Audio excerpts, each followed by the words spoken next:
Welcome to the Echo Oscar Delta podcast, where we talk to Navy EOD techs and hear the stories that they want to share. All ideas, thoughts, and statements are those of the guest and the host of Echo Oscar Delta, and not of Navy EOD or Navy as a whole.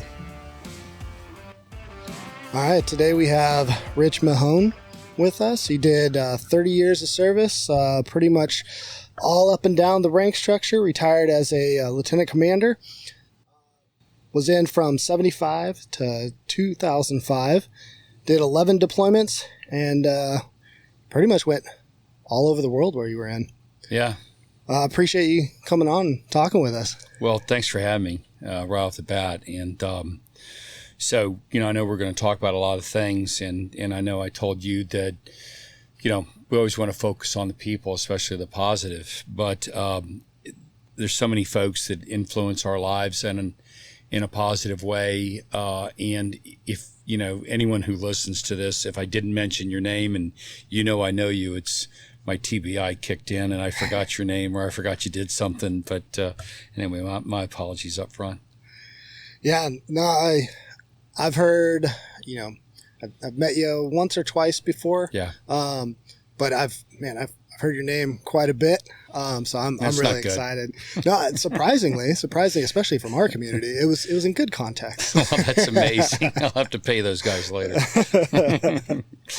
Yeah. No, so, I know, like I said, when we've talked a little bit, you've done a little bit of everything, and really it does come down to the people that you've worked with, from what we've talked about, that have made whatever job it is, whether it's doing MCM stuff or supporting, different units. The guys that you're working with have made those jobs, those teams, kind of, that's what made it memorable. Yeah. And like you and I said earlier, and I'm everything I say to you, I stole from somebody else. I don't have an original thought in my head, but the old, we stand on the shoulder of giants, we've all done that. And some of the people that I'll mention are absolute giants. They wouldn't admit that, but, knowing some of these guys who they are, most of them have gone to their great reward, but, fantastic people. And that's what kept me in. And that's what kept me in as a civilian, over at DEPRU, quite frankly, to do another, 16, 17 years within Spec War, but every day I go into work, I'm with EOD guys. I mean, so it's like a fix. Yeah. It's hard to, you and I talked about that. Just can't itch it off of you. Yeah, I know. Yeah. So what actually brought you into EOD? So, I went to NC State. I played soccer at NC State my freshman year. I proved to myself I could play D1 ball. Started, had a great time, but I realized that, wow, I'm playing D1. There's no way I'm going to play pro. But my ultimate goal was to play pro. Nah, I don't know. Coaches, God love coaches. They try to polish you up as best they can. And I was told I could play pro. Nah, they lied to me. God bless them. I'm sure they're not around anymore. But anyway, so I wasn't a strong student, and so I got a call from the recruiter one day. This was in 75, and he said, "Hey, I hear you're interested in the Navy." And I'm like, no. I said, "My brother's a squid. I'm not joining the damn Navy." I said, "Well, you open-minded?" And I go, "Yeah, I'm open-minded." He goes, "Well, if you come in now, you get the GI Bill," which was the Vietnam era GI Bill that was still going on. But it may shut it down at any moment. So if you want that college money, I'm like, Well, I knew I needed to grow up. The one thing I knew, I needed to grow up. So my brother was in the Navy. He wasn't a Navy diver, but he was a diver. He was a ship's diver, but kind of unofficially. He had to actually effect a repair on his ship. And my brother was a diver, and I was fascinated by the TV show Sea Hunt. Yeah. Also, when I lifeguarded in Virginia Beach on 24th Street, I met a bunch of team guys, UDT 21 guys. Just met them, casually. They were PTing on the beach, and they kind of told me who they were because I was kind of curious. They kind of ran a group, and they kind of wore a uniform, blue and golds and UDTs and jungle boots they were running. Anyway, so I kind of, okay, just Navy divers. I thought, maybe I'll give that a go. So, I just decided to join the Navy. I thought I needed to grow up, so joined the Navy, and I asked the recruiter. I said, "Hey, I want to be an underwater demolition." And they go, "Yeah, we don't do that here. You got to do that down in boot camp." So I said, "Okay." And so, like I told you, I heard Elvis's podcast, and then of course I heard Bill Nesbitt's, and I'm like, oh man, we got more commonality than I realized. But so went took the ASVAB and went to Richmond, like Elvis did, and they had asked me during my interview, do you have a drug problem? And I went, no. But then I knew I was going to need a security clearance, right? Yeah. So on the questionnaire I said, have you ever experimented with marijuana? I went, oh yeah. And the guy goes, wait a minute. You said you didn't have a drug problem. I go, yeah, I smoke pot. It's not a problem. Guy's like, oh, we got to get you a waiver. So, I swore I'd never do it again. So, yeah, okay. Yeah. That all worked out. So, kind of one of the cool things, though, this is one of those kind of lessons learned is my older brother said, do not go to boot camp in Great Lakes, because this was in January, right? Or December, so sorry. But I know I was going to be there in January. And it kind of got delayed going. But anyway, so I told the guy, we were getting ready to swear in, and I told the recruiter, this is the lieutenant commander dude, and I said, hey, I really want to go to a boot camp in Orlando. And he goes, wait, no, you go where we tell you to go. I go, look, sir, I said, my brother was in the Navy. He went to Great Lakes. He said, I don't have to join the Navy. I can join the Coast Guard. I can join the Marine Corps. I can go somewhere else, okay, and dive and blow things up. So, if you don't send me to Orlando, I'm not going in. And he goes, oh, damn it. All right. Okay, but don't tell anybody. So when we got sworn in and, we're going to the Union Station in Richmond, the majority of the guys are getting on the northwestbound train, and I'm on the southbound train. And those dudes are going, hey, you're on the wrong train. I go, no, I'm not. You're on the wrong train. So, yeah, go to Orlando. Great time in boot camp. So this is where my EOD journey started. So, saw the movie. I think it was called, I don't know, it was Men with Green Faces or something. Anyway, it was a recruiting movie for teams. I'm like, yeah. And I'm sitting next to this guy, and I go, that's what I'm going to do. I'm going to be that. And he goes, I'm going to do it too. So we both tested. We did well. The beauty of that, because now we're BUDS designatees, we were athletic petty officers. So in boot camp back then, that was awesome, because you didn't do service week. You didn't, polish bright work. You didn't swab the deck. You PT'd guys. And because I was a water safety instructor, the SEAL motivator down there made me the swimming instructor. That's awesome. For the guys that can swim. Yeah, it was great. So, I was literally, if I wasn't in class, I was at the gym, working out or in the pool. I couldn't have had a better boot camp experience. Yeah. It was just, anyway. So life started really good. Yeah. So this SEAL motivator, he's the first guy in my life that, one of the themes, you and I talked about is having a guardian angel. Well, this was my first guardian angel. He literally guided me, and unbeknownst to me, into EOD. So I'm going to BUDS. This is all cool. I got my orders. You know how it is. Your last week, get your orders, and it says report to COM EOD Group 2 for preconditioning screening. Further on assignment to Nav School EOD, Indian Head, Maryland. I went to Master Chief. His name was Master Chief Ab Barrett. I went to Master Chief Barrett, and the only time I ever saw him in his khakis was the day I went to go see him. And he, like Bill Nesbitt mentioned about Big Al Ashton, I know you've heard that name a few times. He was very influential in a lot of folks' lives. This guy, Master Chief Barrett, his trident was, almost on his backside of his chest. This guy was incredible. Yeah. Very highly decorated. But a wonderful guy and old school frogman. And I said, hey, Master Chief, I got my orders. I'm going to explosive ordnance disposal. I don't know what that is. And he said, yeah, it's EOD. And he had his khakis on, and he was a twin pin. And he pointed to the crab, and he goes, that's EOD. And I go, I don't know what that means. He goes, it's EOD. And I go, I understand disposal. I understand explosives. I don't know what ordnance is. He said, oh, bombs. Bomb disposal. And I'm not kidding you. Expletive to follow. I don't want to do that. I mean, I looked at him like he was crazy, and he got up out of his chair. This guy was a big dude, and he goes, "Why the F not?" And I'm like, I just want to be a frogman. I just want to jump out of airplanes, blow things up, shoot guns, and parachute, and die. That's all I want to do. He goes, "It's the same damn thing. You just disarm bombs too." And I'm like, "Oh, it's kind of the same thing, but disarm bombs." He goes, "Yeah, it's actually better. And you got a really good GCT or I score, so you need to go there." I went, "Okay." What do you say to a mass chief? Yeah. SEAL EOD guy. Okay, roger that.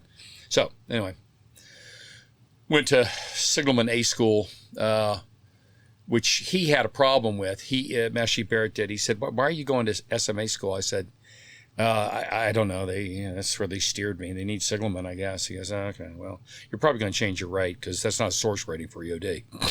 And more to follow on that. So A school, non-eventful.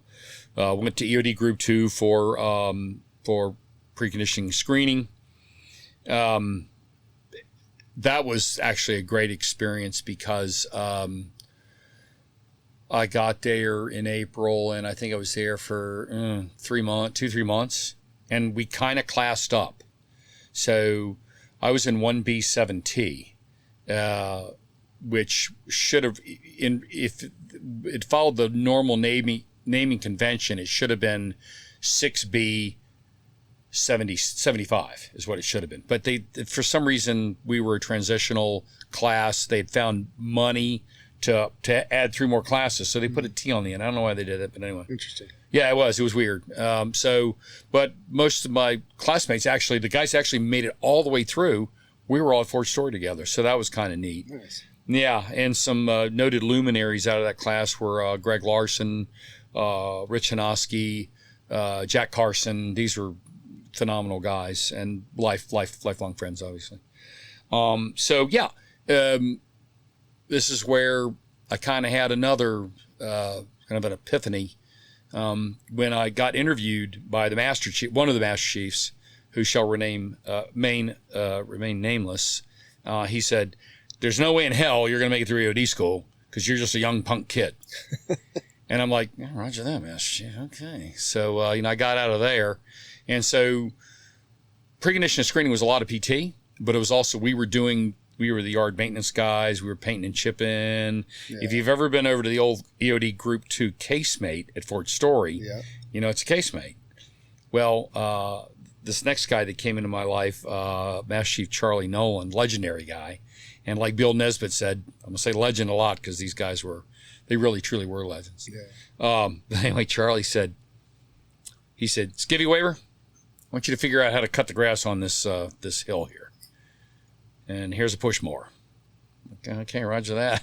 So I devised a rope system, a pulley system to pull it. Because, hey, it would have been probably better for me if I'd pushed it up and down with my, quads. But I figured out a way to haul it up and haul it back. And he got really tickled over that, Master Chief Nolan. And he told that story till the day he died. That's awesome. Every time he and I were in the same room or somewhere together, he goes, "You see that guy there? He figured out how to cut the case."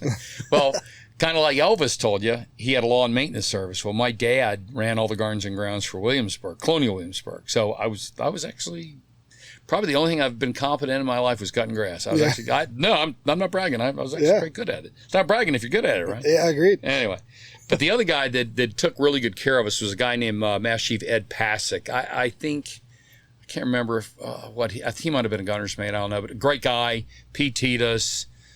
Was a very kind guy, very gentle mentor.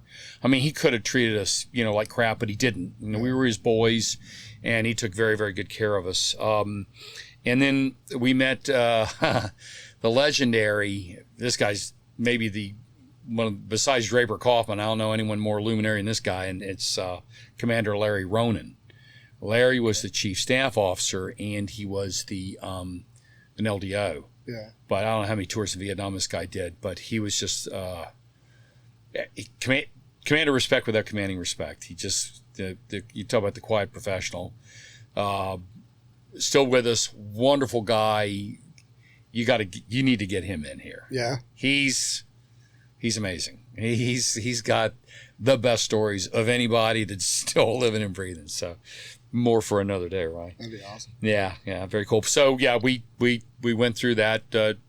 Nothing particularly notable that came out of that, and then we went on to our first crucible, which was Redstone Arsenal, where we had Chem Bioschool. And that was in July in Alabama, as you can imagine. Back then, we were still wearing the M3 TAP suit and the M17 gas mask. And we started out with about 30 down there. We had more guys in the fleet come and join the class. Our original 4-story class of about 9 or 10, I think. And then we had these other guys join us. And in that 2 weeks, due to 2 and 3 a day PTs, the heat, we had our 2, they were instructors. It was Lieutenant Ben Rand and Chief Rafael Hernandez, who was a first-class timer. Now, Ben Rand was an EOD LDO, highly decorated Vietnam guy. These guys were fit. They were fit, and none of us, I just came off playing D1 soccer. I thought, yeah, okay, old man. Oh, yeah. Yeah, everybody paid. Yeah. Everybody paid. It was, and we had some very, very fit guys, even fitter than me. But yeah, they schooled us, and we dropped 16. So now we were literally down to our fighting weight once we got to Indian Head. One thing I'll say about Huntsville, Alabama, where it was really cool being a sailor in an Army town. Yeah. I think some of us experienced that, and there were some Liberty stories that I'll tell the audience privately if you're out in a bar somewhere. But yeah, it was nothing bad, just all good, good sailor fun, nothing too crazy. So from there we went on to Indian Head, and we started with 16. We lost 6. So before graduated 10. Again, my most notable classmates that made it, that we lost a lot of that class due to once we got in the fleet, we had several guys get kicked out for fraudulent. What did they do? They jury rigged their medical records. They got caught. Really? Yeah. One guy was legally blind, and somehow he made it through school, but they discovered that he was actually legally blind, and he pencil whipped his. Yeah, that was going on. We had a guy get kicked out for just breaking the law. One guy committed polygamy. Oh my goodness. And he got caught. Yeah, he married a girl in the Philippines, and he had a wife. It's kind of interesting. It's kind of rabbit hole to go down. His wife was friends with one of my buddy's wives, who was a classmate. And she said, "Hey, my husband just married a Filipina, and I'm divorcing him. So they're going to move me out of here, and I need to get out of here before he comes back off cruise. Will you please help me?" So, okay, sure. What do you say to a poor lady with 2 kids? And anyway, so we go over there, and we're packing up her stuff, and she's moving. She's leaving, right? And so one of the guys I was with said, "Hey, what's in that closet?" And she said, I don't know. That's his stuff. And well, do you think you could have some of your stuff in there? And she said, well, I don't know, maybe. So one of the guys picked the lock. The closet, this is in Navy housing. The closet was full of unexploded ordnance. What? Yeah. Because at the time, through all this time at Mobile Unit 1, right, this is one of my classmates that we lost. Yeah. I'm kind of getting ahead of myself here, but he had brought back butterfly bombs, blue 56s, things like this. He brought it back in, a sea bag or whatever. The stuff from Makua Range, and impact ranges, Law rockets, stuff like that. It's piezoelectric crystal, PIBD stuff. It's like in his house. So we were like, we need to evacuate this entire building. They go, well, aren't you EOD? Aren't you? No, we don't have, no. We have a duty team for that, so we call it duty team. Yeah. And we took care of that. So goodness. Can you believe that? So anyway, my class ended up getting whittled down to about, even though the guys made it to the fleet, I think 6 of us actually survived and actually retired. So wow. Kind of interesting, kind of small. Yeah. But yeah, interesting. But Indian Head, I've heard some of the other guys. There's great stories that come out of EOD school. We all know that. luckily or unluckily, my time there was unremarkable. I love Bill Nesbitt's story about the water tower. That's awesome. You know, I wish we'd had the cojones to do that, but for some reason we didn't. Don't know why. But again, some great guys. I roomed with the great Chuck Muller, my roommate. He was the first CNO Sailor of the Year. You know, Chuck's a great guy, retired commander. Great guy, one of my dear friends. I again, back to the Guardian Angel thing. I failed scuba test because I screwed up the repetitive notion timetable. Oh yeah. And yeah, so you know, I'm going to review board, and I had no study time. I was like, I'm doomed. I'm going to the fleet. I'm going to be a skivvy wave around the fleet. And so this guy named Doc Wilson, one of the corpsmen, found a bogus. Well, it wasn't bogus. There was 2 right answers.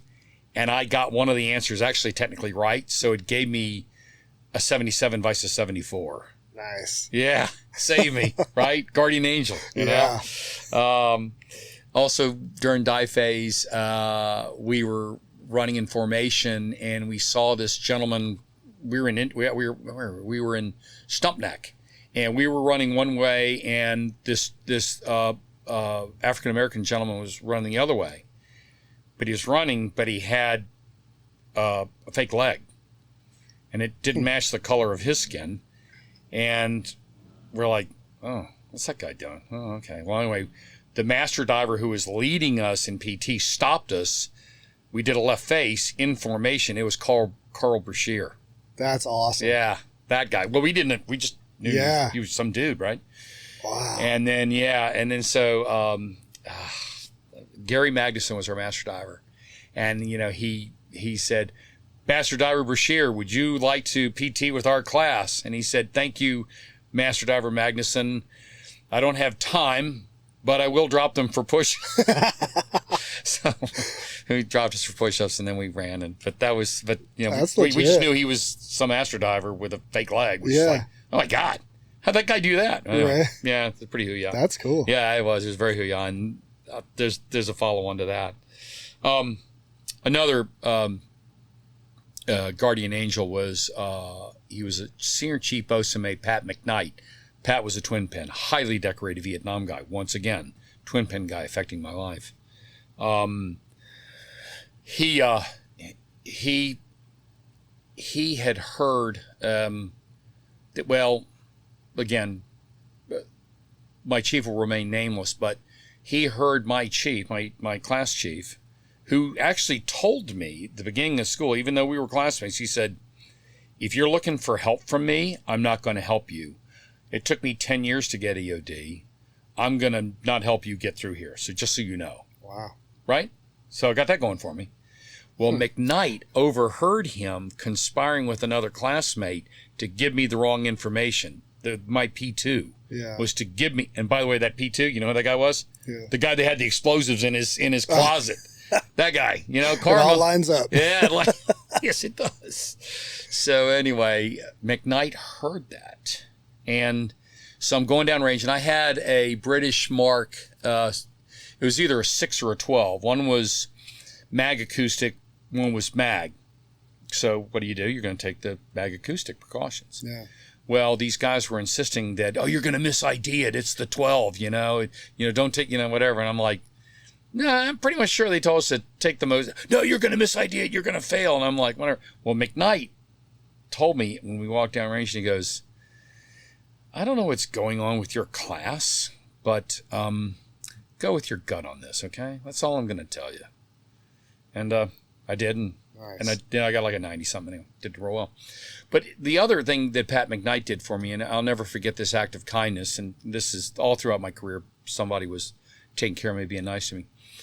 Because I wasn't going to go to the fleet and do, mess cranking or whatever, if I'd made it through, my chief no one would help me with field day. So they would get on the bus and they'd go back to Indian Head when we were working in Stump Neck. Not all the time, but generally I could get field day done and get on the bus. So I had no ride. I didn't own a vehicle. Yeah.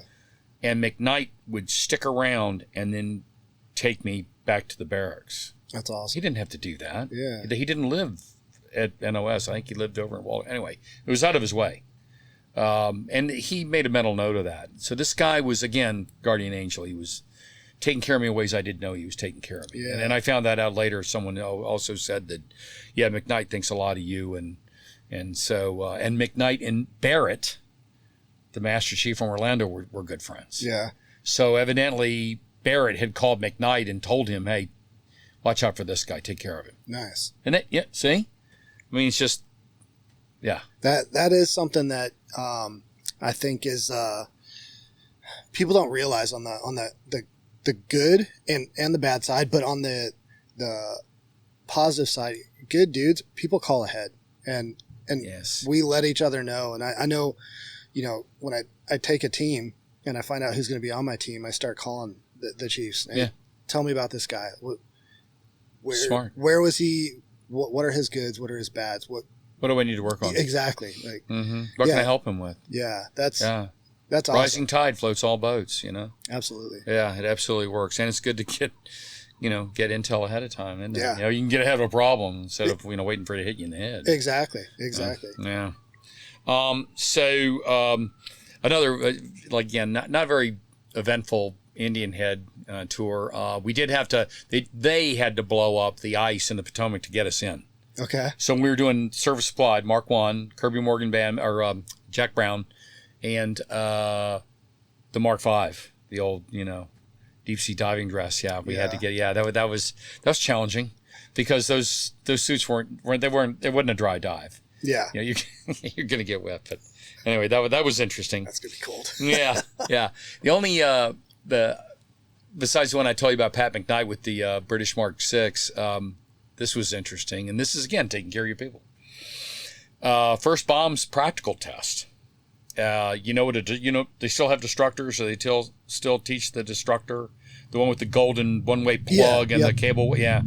So, this is when bombs were, out past the old nuke building in Indian Head. And, I don't know, I was third or second guy going out, and I went down range and I walked up on it, and I just happened to approach the right direction, and I saw the golden plug.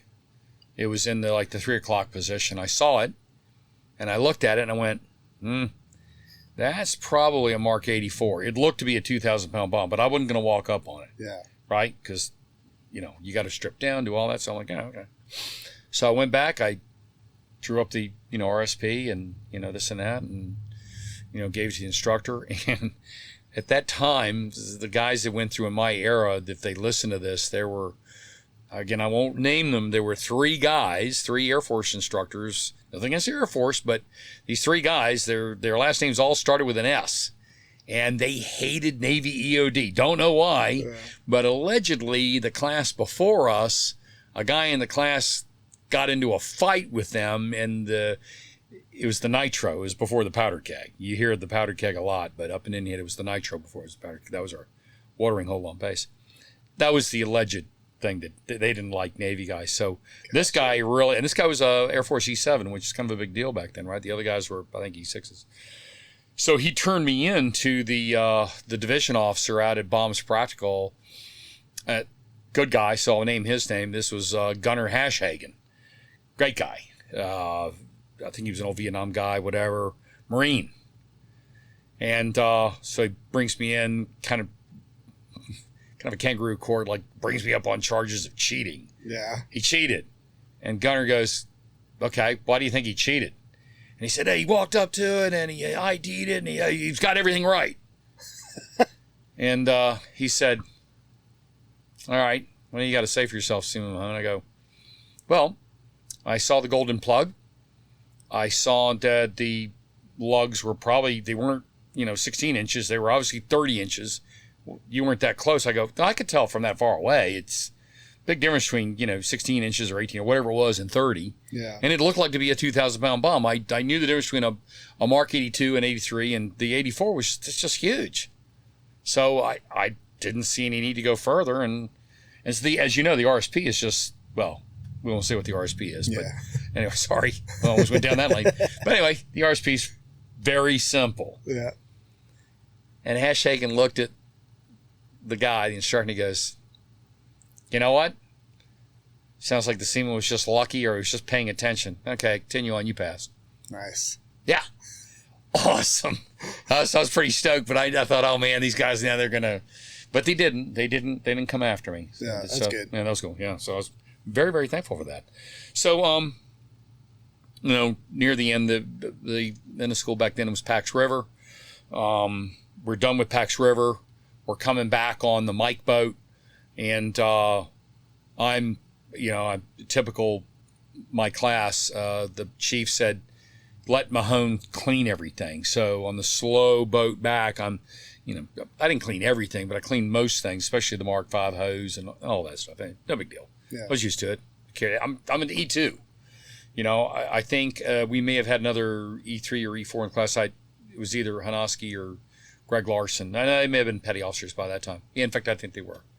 So anyway,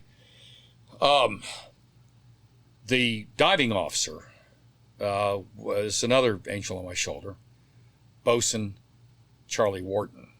Again, luminary, legend in the diving Navy, legend in EOD, highly decorated Vietnam vet. Yeah. Amazing guy. So here I am. And so all the instructors were back on the coxswain's flat. They were all smoking and joking and drinking coffee and whatever. And I hear in this great voice that Charlie Wharton has. He goes, "Skivvy waiver!" He's yelling at me. It's only one skivvy waiver. It's me. Like, yes, sir, bosun. I'm popping tall. And he goes, "Get your ass up here." And he yelled down to the class. He goes, "You other sumbitches, go clean this shit up. We're talking to skivvy waiver here." So when I come up there and I'm like, get attention, he goes, "Stand easy, skivvy waiver." He goes, "Want a cigarette?" I'm like, "Sure." I mean, I didn't even smoke. Yeah. But the bosun's offering me a Pall Mall. I'm like, man, I'm smoking that cigarette. Right? "Want a cup of coffee?" I went, "Sure." He goes, "Hey, get skivvy waiver a cup of coffee." So, the hell, I'm still an E2, right? Yeah. And you could tell that, anyway, it was just, so the cadre, they're all back in the cockpit. They're all laughing their ass off because, they're stepping and fetching, and I'm up there hobnobbing with the bosun. Yeah. I mean, the only bigger god than the bosun was the skipper of the school, who was another twin pen, a wonderful guy named Dave Shibley. An incredible guy he was. But anyway, so bosun goes, this is again, circling back. Bosun says, "Skivvy waiver, do you know how you got this school?"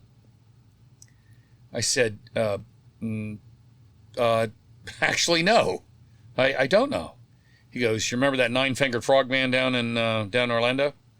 And I remembered Master Chief Barrett had one of his fingers shot off. Yeah. And I said, "Oh, yeah, Master Chief Barrett. Oh, yeah, absolutely, bosun." He goes, "Yeah, well, that guy called me up, and he said, I got this seaman recruit that missed acing ASVAP by 1 point.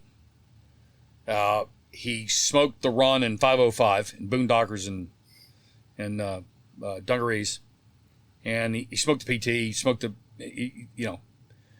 I know you guys are undermanned. Do you want him?" So back then, I've never had anybody confirm this, but I knew that, or at least I've known guys that were like, they called them EOD babies. So they would take one non-rate or one guy to boot camp a year, and I was the guy for the training cycle of 76 that I know of. Yeah. Now the guy before me was a guy named Jim O'Neill, retired gunner O'Neill now. And I believe the guy after me was, Gary Ashton, later gunner Gary Ashton, another great friend. So, I was the guy for that year, I think. I don't know if there's someone went through after me and then went to the East Coast, because I went to the West Coast after this. But again, angel on my shoulder that Barrett called his buddy, Charlie Wharton, and dimed me out. Yeah. Because if I'd gone to Buds, I'll guarantee you I wouldn't have made it through. Yeah. I know myself. I've seen enough movies of Buds. I'm like, hey, no. Yeah, shivering, and standing at attention for no reason. I wouldn't have understood that. I wouldn't have intellectually understood. I got why we were tortured in EOD school. I got that. And I understood why the PT was hard, because it was hard, because we had a bunch of twin pins PT-ing us. Yeah. They didn't, it wasn't Buds, but they didn't let us get off. It was challenging. But, that which doesn't kill you, it makes you stronger, right? Mm-hmm. So, it was awesome. And then finally, I'm getting ready to graduate, and I want to go to the East Coast, and I get my orders, and I'm going to the West Coast. I'm like, God, I don't want to go to the West Coast. I'm from here, Yeah. Well, Ben Rand, the guy I told you about, the Lieutenant LDO, he actually personally handed me my orders to go to Benning. Back then, it wasn't automatic. You went to Benning for jump school. It was usually reserved for the top graduate. So all these guys were maneuvering to be the top graduate out of my class. Yeah. Well, I graduated 7 out of 8, or 9 out of 10, whatever it was. I was next to the bottom. Yeah. And I said, "Oh, gee, thanks, sir. That's awesome. Who else is going with me?" He goes, "You're going." I go, "But I'm not the honor grad." He goes, "You don't need to be the honor grad. You're the fittest one. You have the highest chance of success in making it through. So enjoy it." And actually, I didn't go to the last 2 days of advanced demo. I graduated early to make that class. Wow. Yeah, right? So That's I kind of feel like, maybe my crab should have been alerted. I don't know. I didn't get the full, I didn't get the full money. But no, but Ben Rand did that for me. He and then later on I found out that he called out to Group 1, well, Mobile Unit 1, where I was going. And again, like you said, he called out there and he said, "Hey, take care of this guy." Yeah. He took care of me.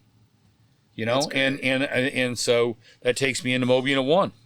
My first, operational tour. So I get out there, and I think I might have just put on semen. I don't know. Anyway, I'm in the Master at Arms shack, and they said, "Okay, you got to change your rate." So I'm like, God. And I really kind of want to stay signalman because the signalman book is like 1/4 of an inch thick. Yeah. Doesn't change. Right? That was my logic. Was like, okay, yeah, I kind of now I want to stay signalman. Yeah, that's because I wasn't the honor grad, but I think I graduated number 2 out of my class in skivvy waiver school. So I kind of want to stay with it. And now you got to change your rate. So I had 2 senior chiefs. This was funny.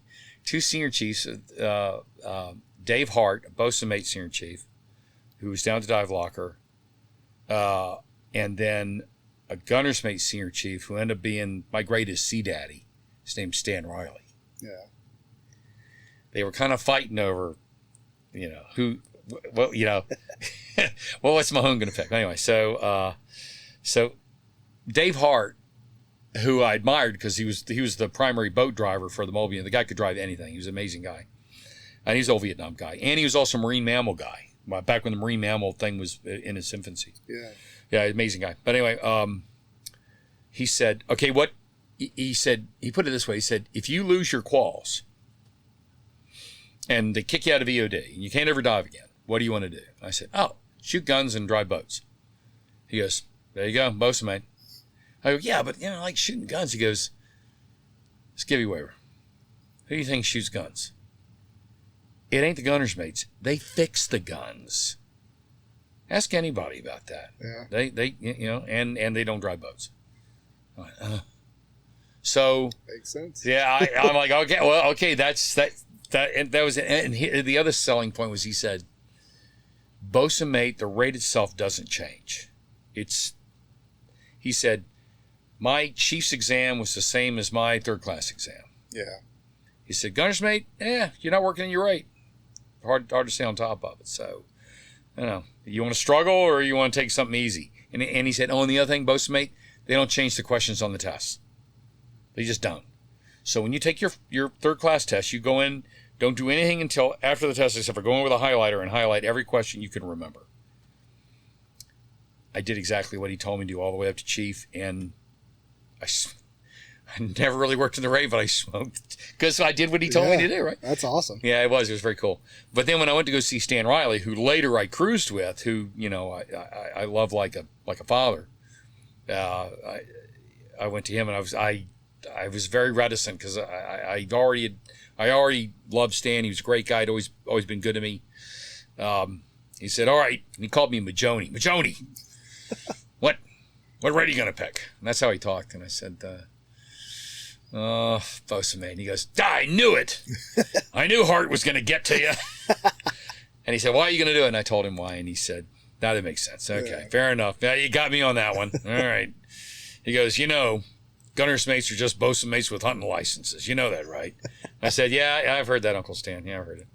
Well, So, that's funny. yeah, it brings me to, Stan, I can't say enough about that guy. Yeah. More to follow on him. But my first friend who was a peer, he's still senior to me, was Pete Jimenez, who recently passed. Pete was a Hawaiian guy, Vietnam guy, wasn't EOD in Vietnam, but probably one of the most phenomenal guys I've ever known. Yeah. He was an E5, again I was an E3. Pete took me under his wing. He was a waterman, an extraordinary Hawaiian waterman. There was nothing he couldn't do in the water. And he also taught me and other guys how to operate in big water. From surfing to body surfing to going to the North Shore, how to dive in big water. He taught us how to, one of the most important things he taught us how to do is how to shoot fish and get lobster. I mean, that was very important in Hawaii back then. And, phenomenal. I mean, all these little tricks of the trade on getting, lobster out using like a stick. Because there might always be a moray in the back, right? So you don't want to get the moray out, but you want to pull the lobster out without, having the moray come after your hand, things like that. Just all kinds of really cool stuff. Pete taught us everything. He just was, and he was a basic tech. He was a basic. I mean, he was getting ready to put on senior. Phenomenal guy. Pete later went on to be a lieutenant LDO, Bronze Star, for Valor. Nice. Everyone loved that guy. Yeah. So I had to mention him. Also, at Mobile Unit 1, that's where I was introduced to the legendary beer under the tree. Everybody's heard of beer under the tree? Well, that's where the tree was. Yeah. It was a huge banyan tree. And it was cool because it could be raining, and we could be under the tree, and you're not getting wet. Not that it mattered in Hawaii because it's so damn warm anyway. But the banyan tree was right next to the volleyball court. And this was the legendary volleyball court that had 2 king posts for posts. It had a, I don't know, 1/2 inch, 3/4 inch span wire rope, span wire on the top. Had a cargo net for a net, and had a span wire for the bottom. Yeah, you couldn't bring it down. That's legit. So that's the jungle rules, and the only rule of the jungle rules was there was no rules.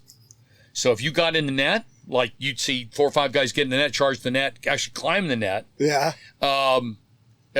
Other guys on the other side were shaking the nets to pull you off, so trying to knock guys out. And there's a lot of drinking involved. And you could actually, it was legal to run across under the net and pull a guy's pants down. So, because everybody was in UDTs or PT shorts, and that happened a lot. There really were no rules, but here's so many great beer under the trees and jungle rules volleyball. But the crowning achievement was SEAL Team 1 came into town for something. It was a platoon. I don't remember what platoon it was, but these guys were actually really good at volleyball. I mean, real volleyball. Yeah. And so of course we had them over, and they saw the volleyball, and they were like, "I get volleyball," and they're like, "Yeah, okay, well let's we playing volleyball or not?" And we're like, "Yeah, well we're not good like you guys are. We play jungle rules." And they're like, "Yeah, we can play jungle rules." Oh, we whooped their ass. They didn't win a set. They even after watching that there were no rules, they couldn't figure it out. Yeah. You know what I'm saying? So we had home court advantage, whooped their ass 3 sets, and they're like, "Okay, that's enough." I think they're always stop. Let's just drink. Yeah. Phenomenal. Yeah, it was so great. That's You're on the great. tree. Phenomenal.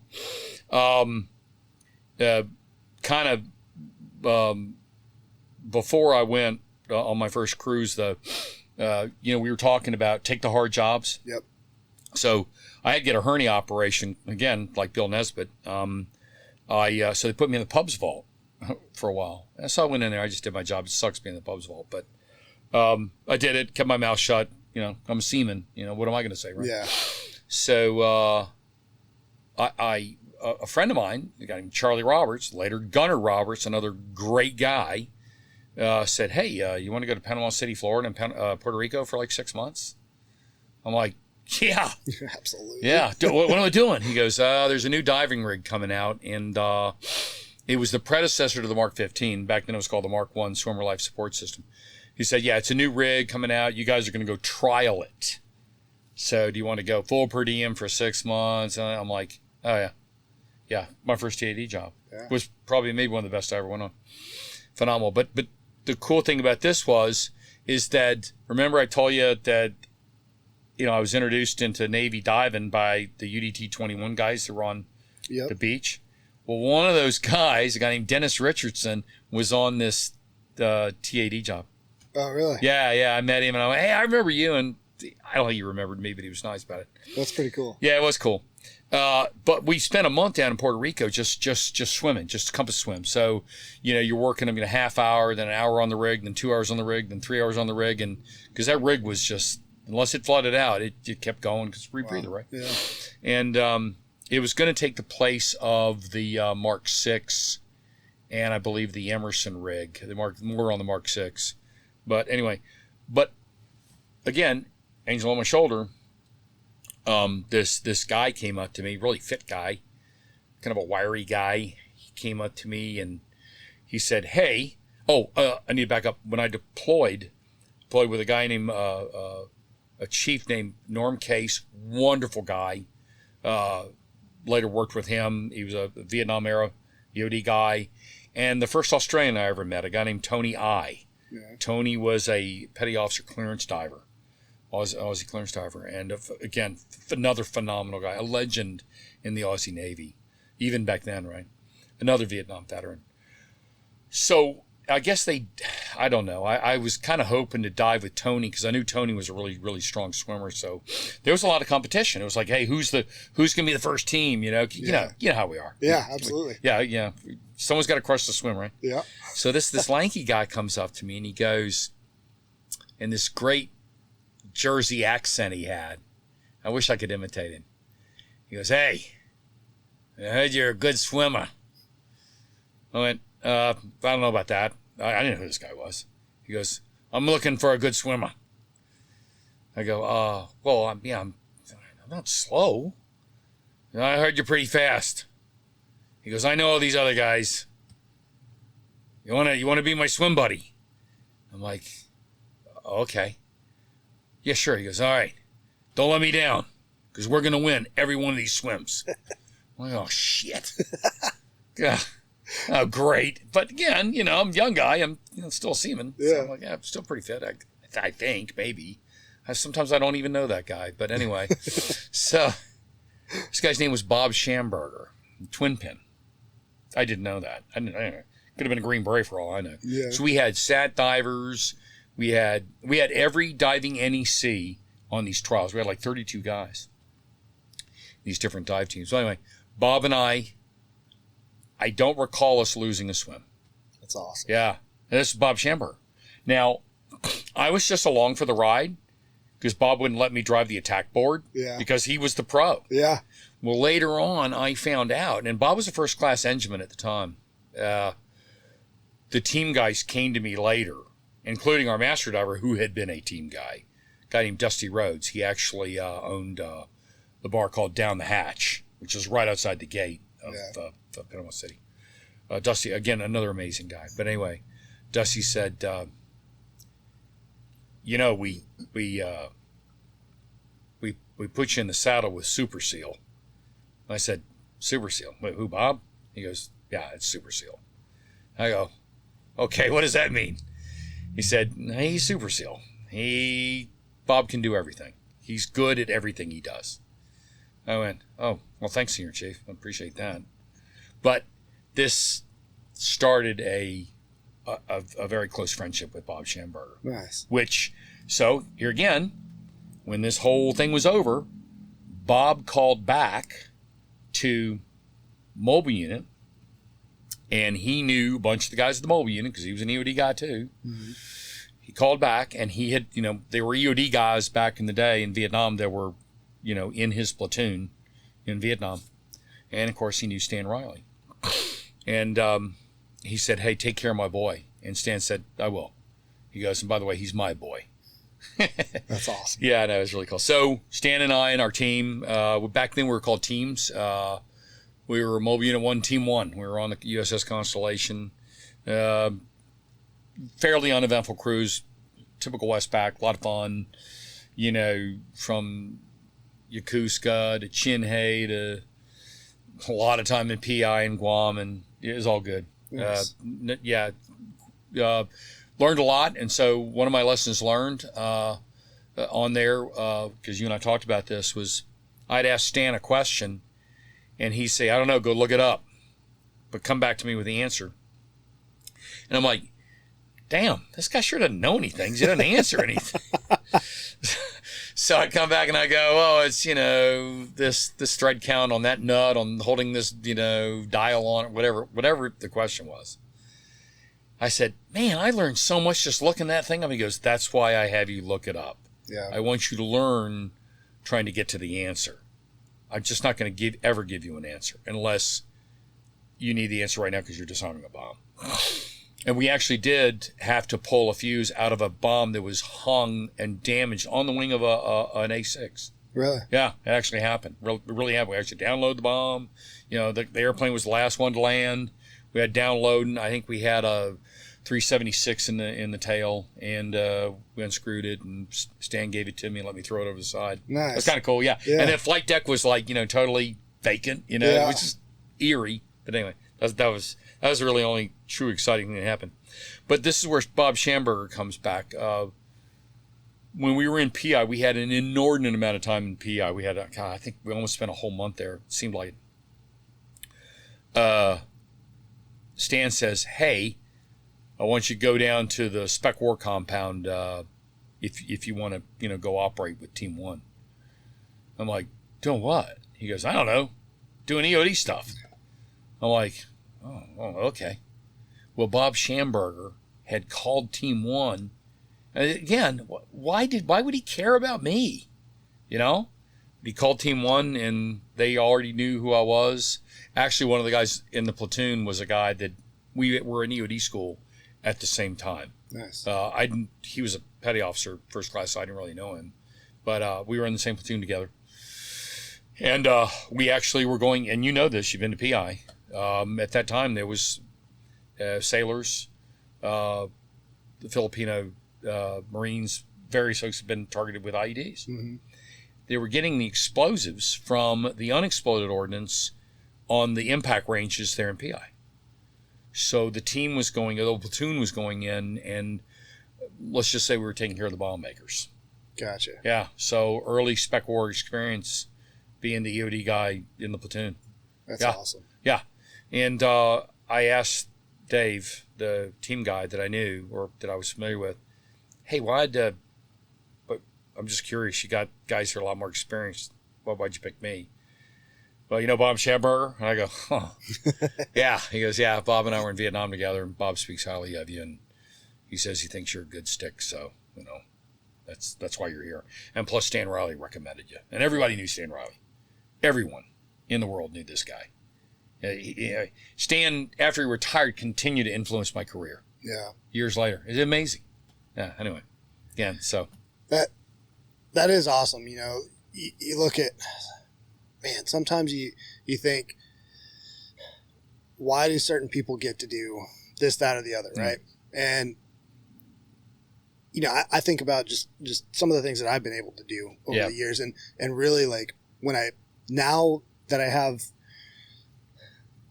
I guess, retrospective, like, thought on it, it's a lot of the times it's because whether it's me or like the stories that you're telling or other guys, it's when you really look at it, the guys who are not looking for anything, just putting in the time, the effort to be in shape, to be knowledgeable, to be willing to cut grass up a hill, that, you know, like all those kind of things that pick me, that, you know, half or more of the guys would say, whatever, you know, I don't want to do that. I don't want to spend that much time. I could just go out drinking, you know, and man, and I did plenty of that too. Yeah.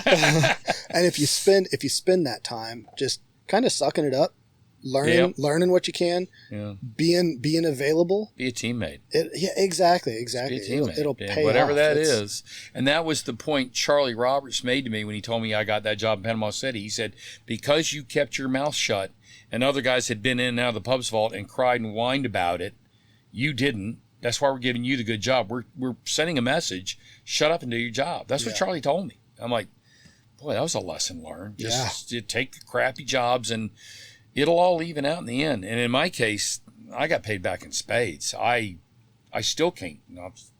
I'll just get ahead of myself right now and just say I can never repay the Navy for what it's done for me. Yeah. Ever. Could live another 100 years and I can't pay the Navy back. That's simple. That's awesome. For guys like this. So you see and I'm only still at Navy and EOD, and you see who's, who's taking care of me. And I didn't deserve any of this. I wasn't any good at anything. Okay, I was kind of okay at swimming and really good at grass cutting and weeding the volleyball court. I was awesome at that. Yeah. And I made plaques and farewell disposal certificates, and I was pretty good at that. But I still to this day will never understand why anybody gave two craps about me. Because I'm the most average or slightly subpar guy there is. But, rather be lucky than good, to quote the great Frank Morneau. Yeah. I would say just listening to you and just thinking, the fact that you're saying, I don't know why anybody would care about me, because all those guys that are now never got those jobs and are thinking, why did they care about him? Because back then they were like, they're going to pick me. I'm the guy. I think a lot of it is mentality. Exactly right. Like that when you're just like, man, I don't deserve this. I'm just going to keep putting my head down and working. And you're standing right next to the guy that's like, look at me, how great I've done. Even if he's right. I'd rather take the guy that's just humble about it and just willing to work. That's how Pete Jimenez was. That's how so many of these guys were. I got to throw another name out there. John Conway. There were two John Conways. The one I'm talking about we called him Little John. Probably one of the greatest operators I ever saw. And the most humble, the quiet. When John Conway said something, it was profound. Yeah. It was usually, he was from upstate New York. He was kind of a wise ass in a good way, very, short to the point with his wit, Yeah. Well, they said the soul of wit is brevity, something like that. John was that guy. But there was nothing John Conway couldn't do, from being a mechanic to being a jumper to being everything this guy did. And we were, again, he was still a little senior to me, but he was that guy, the ultimate quiet achiever, like Pete Jimenez, like Fred Williams. There's so many of these, Lance Humphrey, fantastic guys I was with. I hit Mobile Unit 1 at an interesting time because it was post-Vietnam. And EOD Manning was very low at the time. And to kind of piggyback onto the story, we got sent, and I can't even scratch the surface on all the TAD I went on, from, going out to Johnson Atoll and blowing up a smokestack to, going to Midway and blowing up a building, because we were the demolition experts. That's awesome. It was like, hey, fly out there, 2-day job, go blow this building up, or whatever. Yeah, okay, cool. All over the place. I mean, it's just crazy. And again, rewarded for just keeping your mouth shut, just do your job and come back. Yeah. And just, don't cause any problems, And, well, actually, there were plenty of guys that caused problems, liberty-wise, but we weren't punished for it back then. Yeah. We weren't. I mean, I could regale you with stories of, and they shall remain nameless, but, a lot of liberty stories. Yeah. I can say this about Stan Riley because Stan would want me to say this story about him. He actually rode the motorcycle through the doors at the Chiefs Club at Barbers Point. So that got him in a little bit of trouble. Stan was proud of this too, in a way. He did a little time out of EOD because, let's just say, he might have roughed up an officer. Back in this was post-Vietnam. And Stan was, decorated for valor, highly decorated guy, for Vietnam. Highly respected, but he was a bit of a rough guy. Great guy, did not suffer fools. Yeah. And I think the way the story went, this guy was being insistent on being stupid, and Stan's word, Stan tuned him up. That was Stan's way of saying, I'm going to tune you up. Yeah. And Stan was a magnificent mechanic. That was his way of saying it. But anyway, he's just a great guy. But yeah, Stan, that cruise.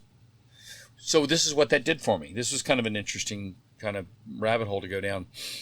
Stan quietly affected my career for a long time. But some of the old guys will tell you, old legendary guys, Ricky Watkins and Dave Wilson and, these Vietnam era guys, they'll tell you that they didn't know me, but they knew I was one of Stan Riley's last boys. Yeah. One of his last guys. I may have been the last guy. It was either me or Greg Larson were his last guys that he cruised with. And that was Wasta. I wasn't looking for it, but and I still didn't know anything. But the fact that I think I survived Stan and still had my teeth. Yeah. And yeah, Stan was just, he was like, it's unbelievable. So again, talk about a guardian angel. Yeah, Stan was that guy. Came off that cruise, went to Eniwetok. Eniwetok is an atoll in the Marshall Island chain. It's about 300 miles from Kwajalein and Bikini Atoll. We're part of Bikini. A lot of people haven't heard of Eniwetok, but that's where they did the first thermonuclear tests. Okay. So the IV tests, they call them. IV Mike, you can Google it. It's phenomenal. And if anyone that listens to this, if you're not aware of Eniwetok, look it up. It's pretty cool.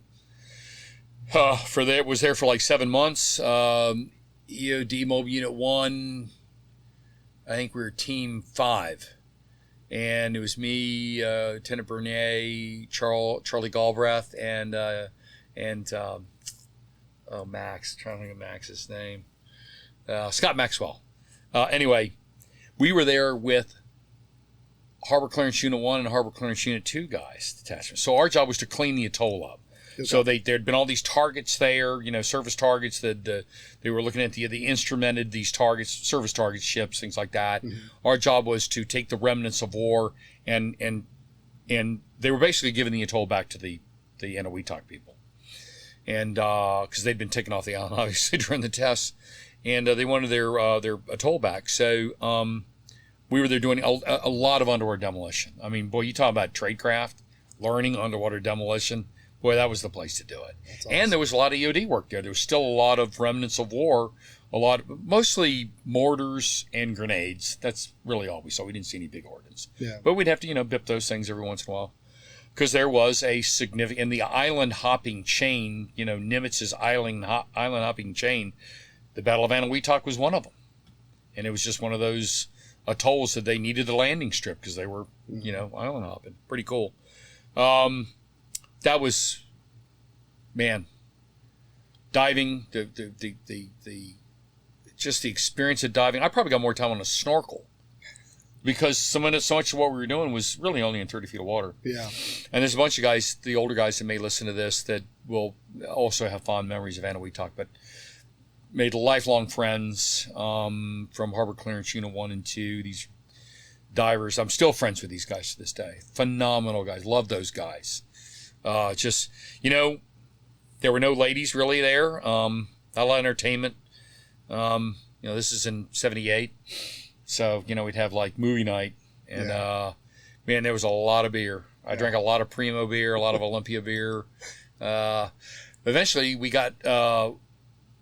were due to rotate off the atoll anyway, but a typhoon, a Cat 5 typhoon came and literally wiped every building off except for the chow hall, the headquarters building, the dive locker, and our barracks. Wow. Yeah, because they're Quonset huts. Yeah. Yeah, these are, World War II era Quonset huts. Anyway, that was fun. We rode the typhoon out in our concrete building, and so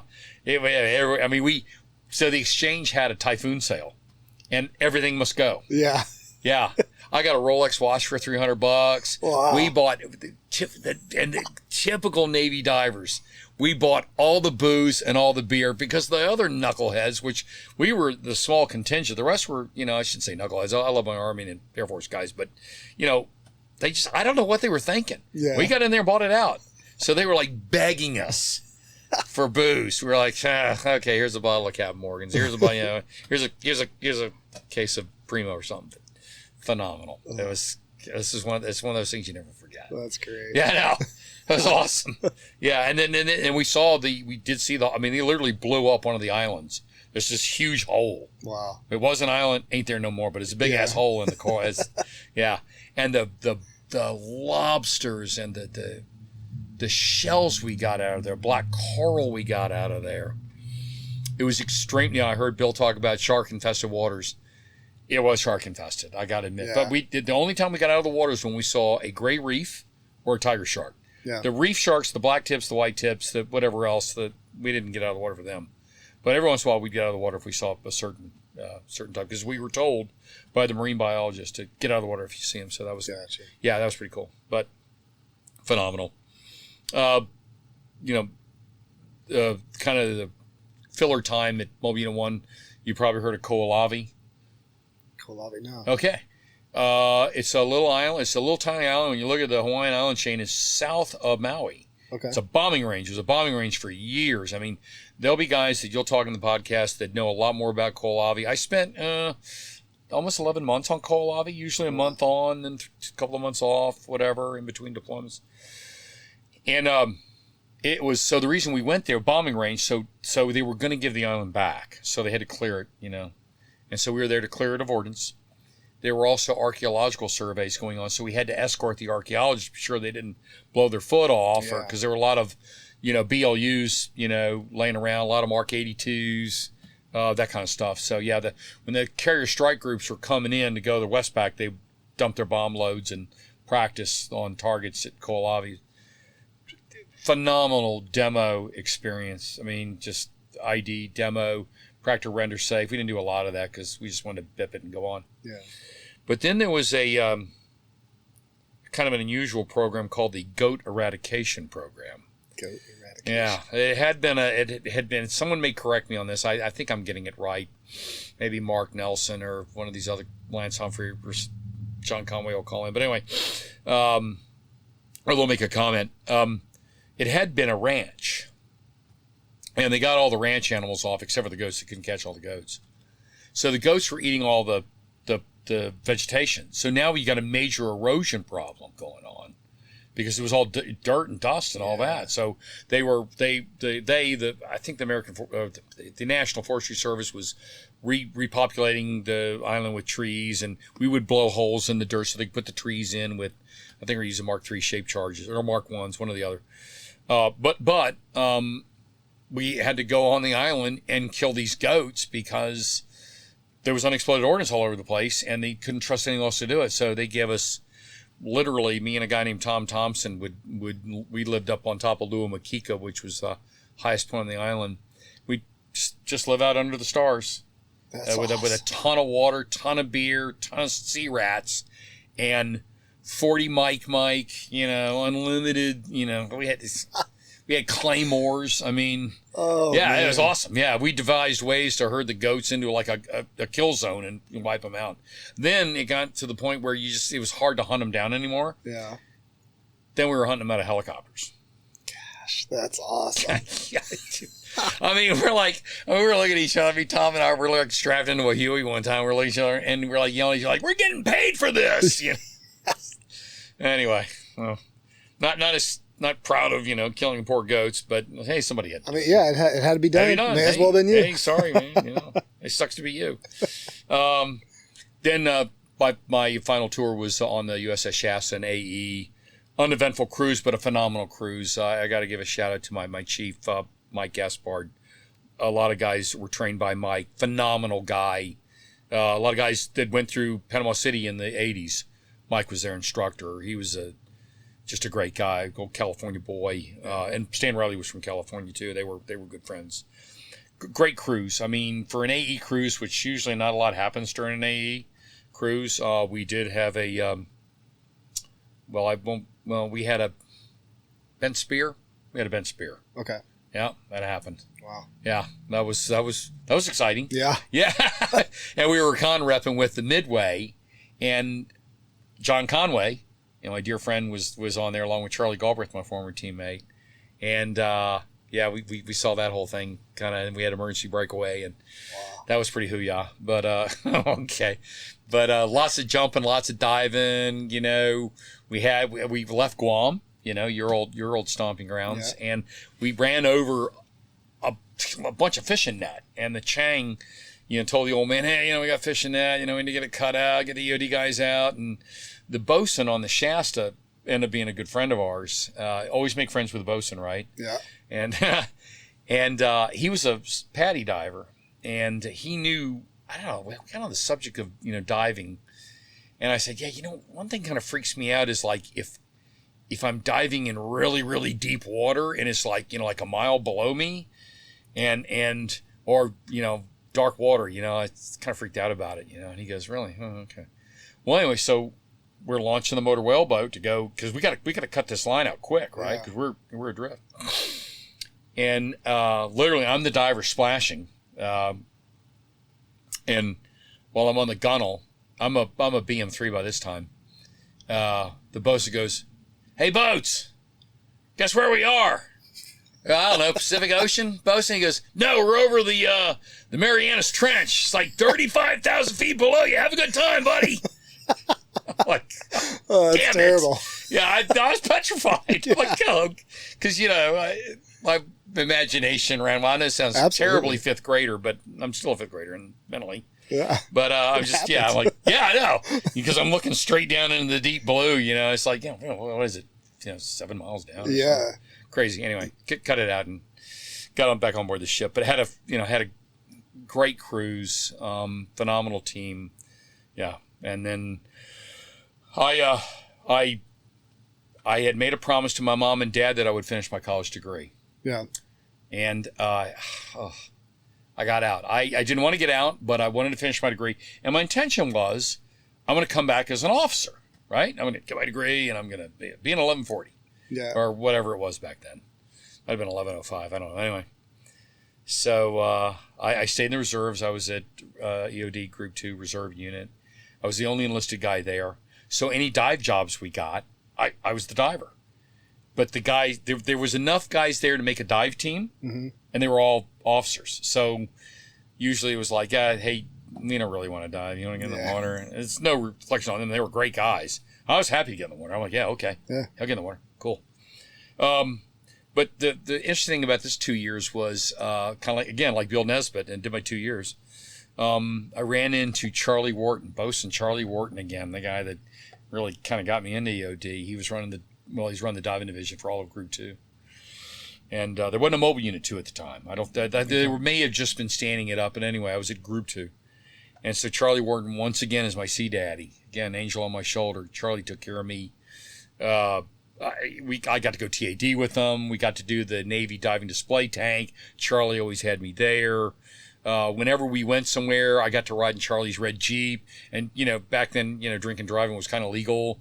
We were smoking cigarettes. I'm smoking the Pell-Mells with him again, and drinking beer. I mean, it's just, again, God takes care of fools, little children, and Navy EOD techs, right? And he's taking care of me and hooks me up with Bosun Wharton again. And phenomenal friend and mentor. Again, very good. And then through my 2 years, I'm like, shoot, I kept hearing all these stories about EOD, and I'm like, I'm just going back in. And Charlie had actually said, you don't want to be an unrestricted line officer. Go back, make chief, make warrant. Yeah. I went, that's exactly what I'm going to do. But now I'm an E5. I made E5 right before I got out anyway. So I go back in.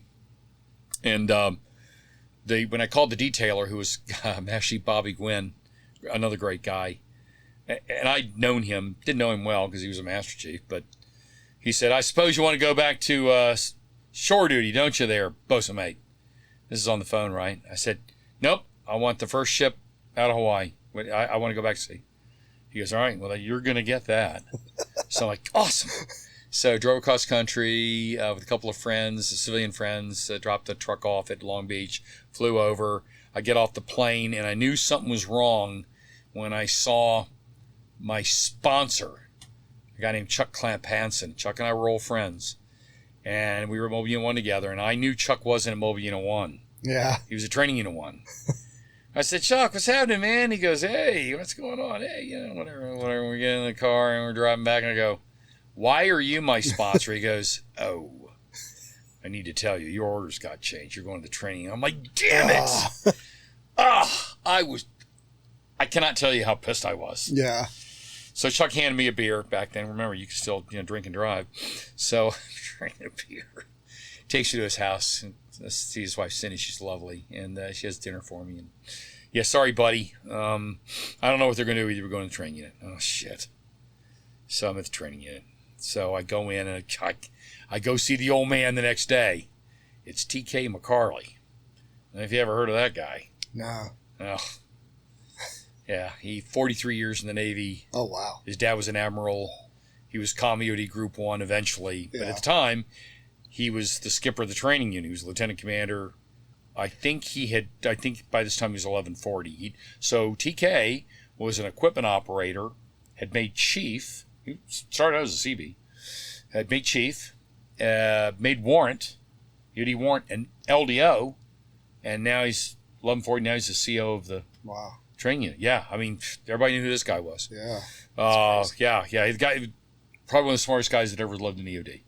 I mean, photographic memory, brilliant guy. He calls me in. He said, "Well, Boats, what do you think about coming to the training unit?" I said, "It sucks."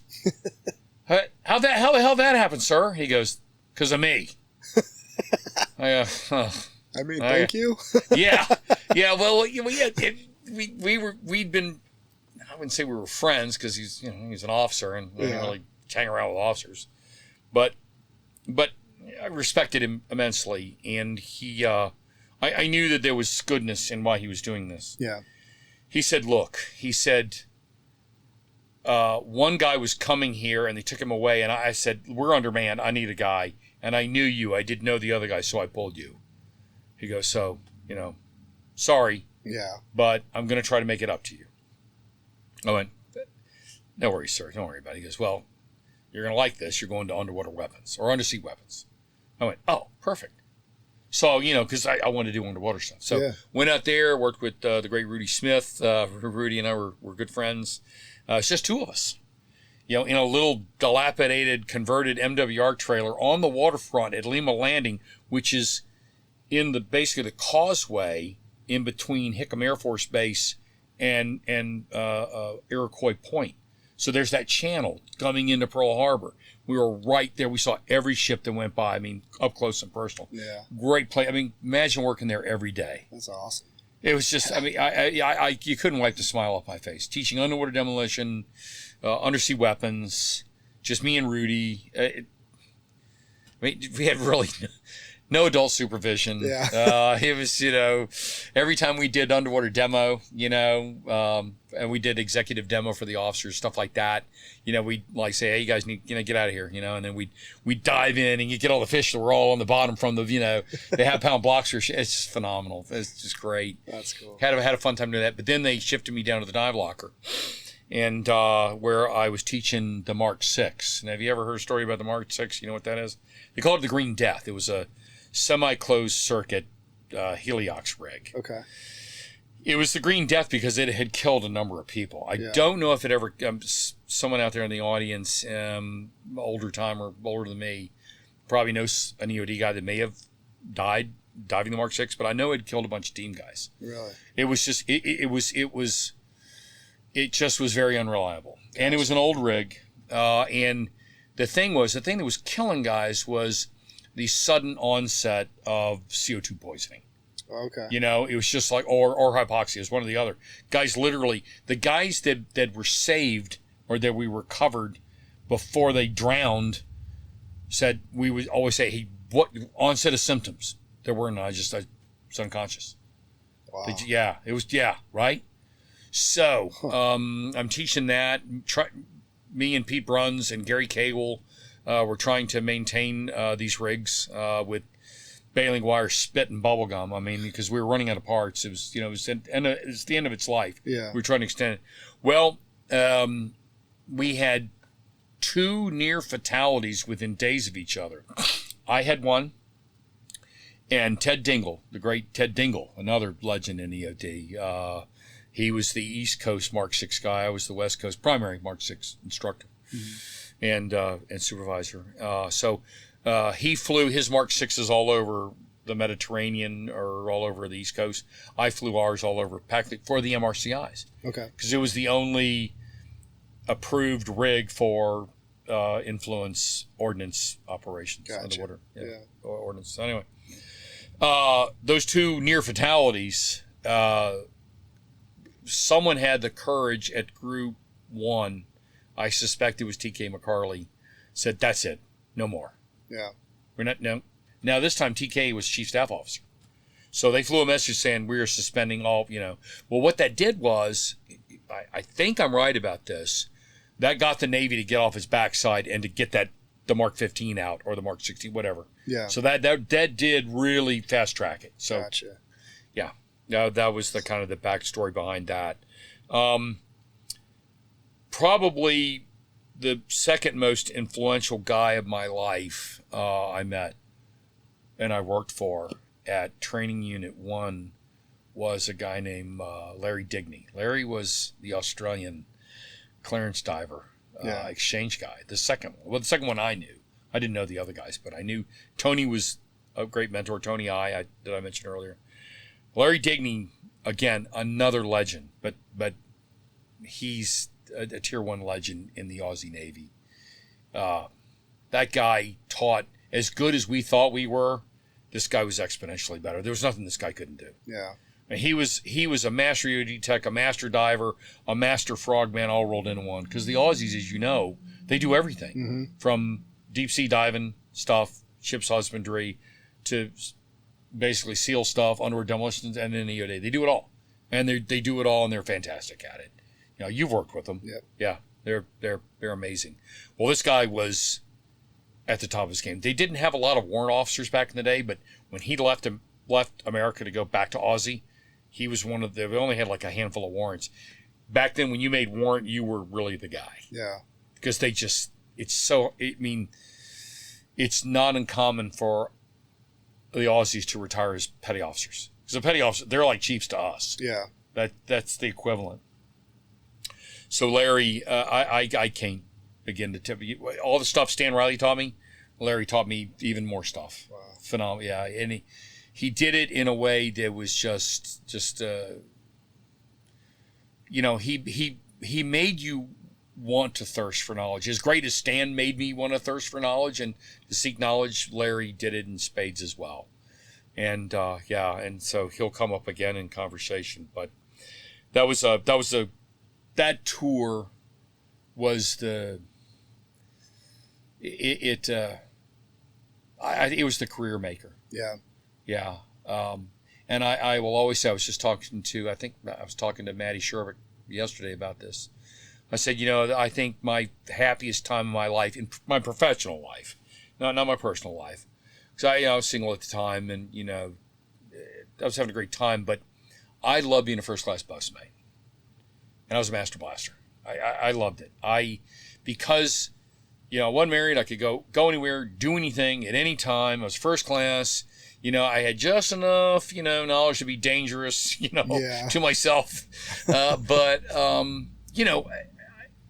I just didn't have the chief responsibility. And, you're a senior chief, you know how it is. Once you put on khakis, your life is forever changed. Yeah, so still a little carefree being a BM1.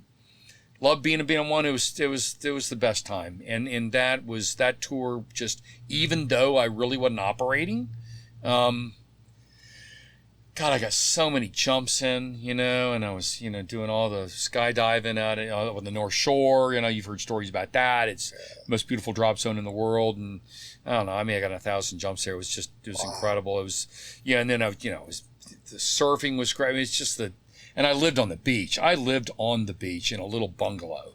That's great. It was, I could have done that the rest of my life. Yeah.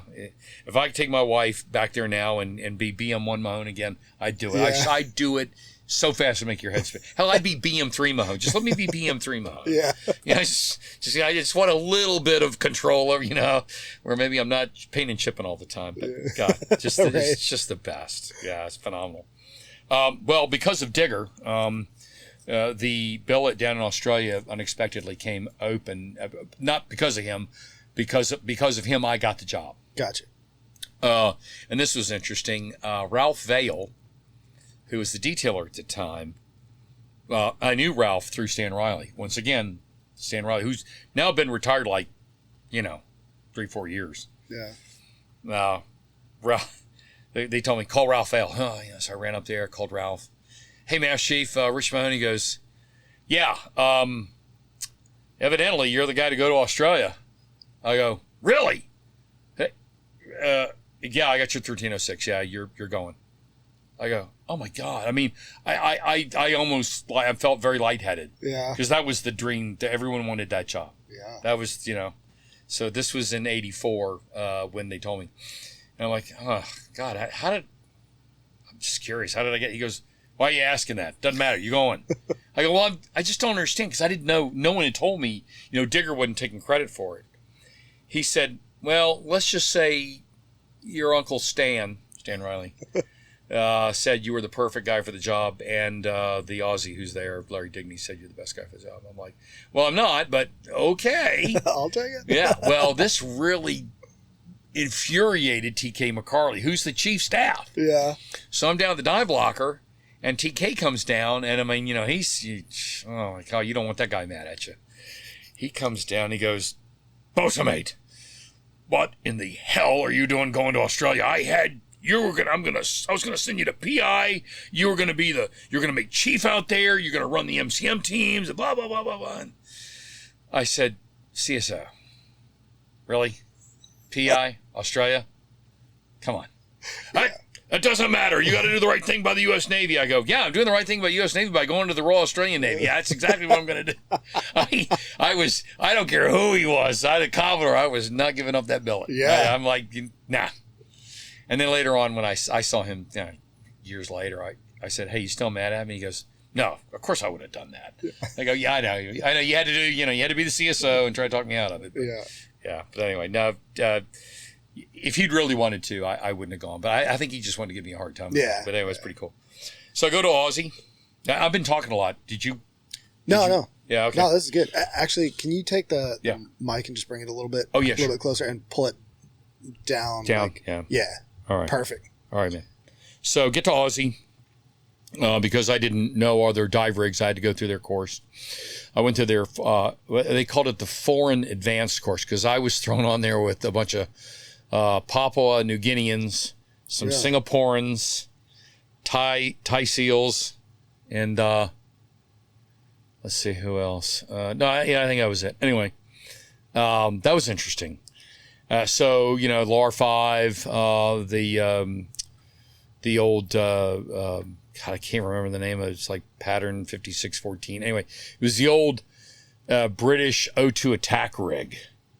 The one that's got the full face mask with like the single hose that goes into the canister on the chest. I'm embarrassed. I can't remember what. Anyway, it was like the Black Death. It was, and it worked off the pendulum system. So you had to really exhale forcibly to get your exhaled air into the canister, so the barrel line would scrub the.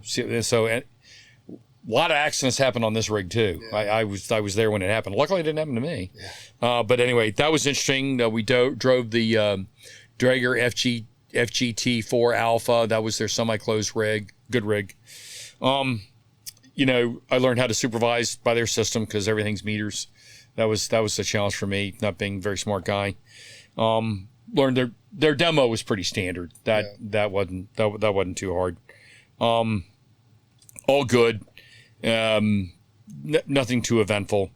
Learned how to play rugby. That was a lot of fun. We played a lot of touch rugby on the beach. That was fun playing with my classmates. But then finished that up. Luckily, they didn't put me through EOD training. I think they may have falsely assumed I actually knew something about EOD. I knew a lot about underwater, but anyway, it was all good. I went to Clearance Diving Team 1, which is in North Sydney. Wow, I could have been there the rest of my life, is BM1 Mahone. Yeah. I cannot tell you how good they were to me. Yeah. It was like I'd known these guys all my life. These guys were, instant brotherhood. Bill Nesbitt said it a lot, the brotherhood. And he's right. These guys, just phenomenal. And they didn't have to do this for me, but someone must have called him and said, hey, Rich is up for chief. He needs to run his own team. So they gave me my own team. They gave me the Fleet Maintenance Training Unit team. It doesn't sound very sexy, and it wasn't. But it was a lot of fleet maintenance, sonar dome repair, blanking out, sea chests, things like that, screw changes, stuff like that, finding lost things, but also running the boats. It was a great job because you had a job every day. Yeah. But the cool thing was the boss of the team, a guy named Pete Herman's a great guy. He said, Rich, we're going to let you operate. Anytime we go on an op, if you want to go on the op, you can go on the op. We'll take you out of FMTU and you can go on whatever op we go on. And true to his word, I went on every op there was. That's awesome. We had a couple ships, patrol boats run aground, serviced them. Went up and did beach surveys up in Queensland. It was called Operation Beachcomber. You're basically doing clan and overt beach surveys, just like UDT. Mm-hmm. Phenomenal. They practice ship attacks a lot of night ship attacks on the old rig, and then later we got the LAR-5, so we're doing that. So I not only got to do ship attacks, but all exercise, nothing real, obviously. But I also was an attack team supervisor. Got to plan, literally, if we were going to sink the fleet, this is how we're going to do it. It's just amazing that you get to do stuff like that. It's not that cool and sexy because it's a lot of long swims, but when you get in there and you get away with it, it's pretty cool. Yeah. And then they had these other exercises where you're not only attacking the ships, but you're attacking the ships and the base. So they would use me as a ploy to get through the gate. Because they'd take one of the female sailors and I'd put her on the back of my motorcycle and I'd rock up to the gate. I'm not lying. This happened everywhere we went. You would think they would have told people. Yeah. And we had to, they give you fake guns, and we'd rock out. I hope the Aussies don't come and kill me for saying this, but we'd rock up to the gate, and I'd quickly open my visor and go, "Hey, I'm from America, and we're touring around, and I heard there was a good bar here," because I had the girl on the back, right? Yeah. And they're like, "No. This is a Navy base. You can turn yourself around right here and head back." And then we'd pull the guns out. We go, "Shots fired. You're dead. Open the gate." So, and then we go in and throw fake grenades and just create hell. It was awesome. And so the Aussies they used me all the time. That's great. It was awesome. Yeah, I'm doing this stuff I did when I was 10 years old, and I'm getting paid to do it. That is cool. It was just the best. I mean, just, living out your fantasies. Yeah. Right? Yeah. It was great. Awesome. Team one was just, I could write a book, and I am going to write a book. I actually started writing a book. Nice. It's going to be fiction based on fact because I can't use anybody's name, But it'll be funny. It'll be goofy sea stories. And this will probably be in there too, but literally I could write a book just on Team One. That's awesome. Phenomenal, yeah. Now, one of the things I kind of told you, I think I'd alluded to, is my encounters. I'd never really had a lot of problem in my life with wildlife, snake bite, this and that. And never really been injured by another animal. No, not when I got in Australia. We go out and do demo out in the scrub. And I'm looking at this really pretty caterpillar, and I'm like, "Oh, look at that caterpillar. Oh, look at this." And it's like walking on my finger, and it gets to where your skin's not thick anymore. It gets on my wrist, and I'm not kidding you. My arm swole up and like it was on fire. Yeah. And so I cursed, and they're like, "What happened, Yank?" And I go, that caterpillar. And they're like, "Oh my God, that's the deadly black and yellow caterpillar," or what? I don't remember what it was. I'm like, Jesus. So that happened. Oh, no. And then we're diving in Sydney Harbor. We're doing FAM dives on the LAR-5. And my dive buddy's a guy named Carl Price. Is a phenomenal frogman. This guy was great. I can't say enough good things about this guy. He's my dive buddy. And we're swimming along, and there was just enough viz. I could see there was an outline of a fish in the sand. Probably about 5 foot viz. Yeah. So I grabbed Carl and I gave him a 1, on his arm, squoze his arm, pulled my knife out. I sneak up, And Carl's, I can hear him laughing because you can on the lower 5 you can almost kind of talk, right? Because the barrel, your the mouthpiece goes into a large barrel, kind of like Mark 16. You can almost kind of understand what someone's saying. I go up and I stab this thing, and I don't know, 600 volts. It was a numb ray. It's an electric ray. Oh, but it looked like a flounder, right? Yeah. And I don't really remember much. I don't remember much. I just know I lost my mask. The mouthpiece came on my mouth. I flooded my rig. I lost my knife. Carl got me to the surface. Oh my goodness. Yeah. Hello. Oh. Great. Hey, thanks for that. We get up to the surface. And luckily, I hadn't ingested any water. We were only in 30 feet of water. We get to the surface, and luckily, the safety boat was right there. Yeah. And I actually can't repeat with the chief, Mark Latimer, another great guy. He was the dive soup. He goes, "Hey, you silly bastards! What happened? What happened to the Yank?" And Carl, he comes off gas, and he goes, "He stabbed a numb ray." I'm like, is that what that was? They're like, all right, get in the boat. So I get in the boat, and they're like, where's your knife? It's in the back of that number. Well, that's a carton of beer. Where's your mask? Well, no. Well, that's a carton of beer.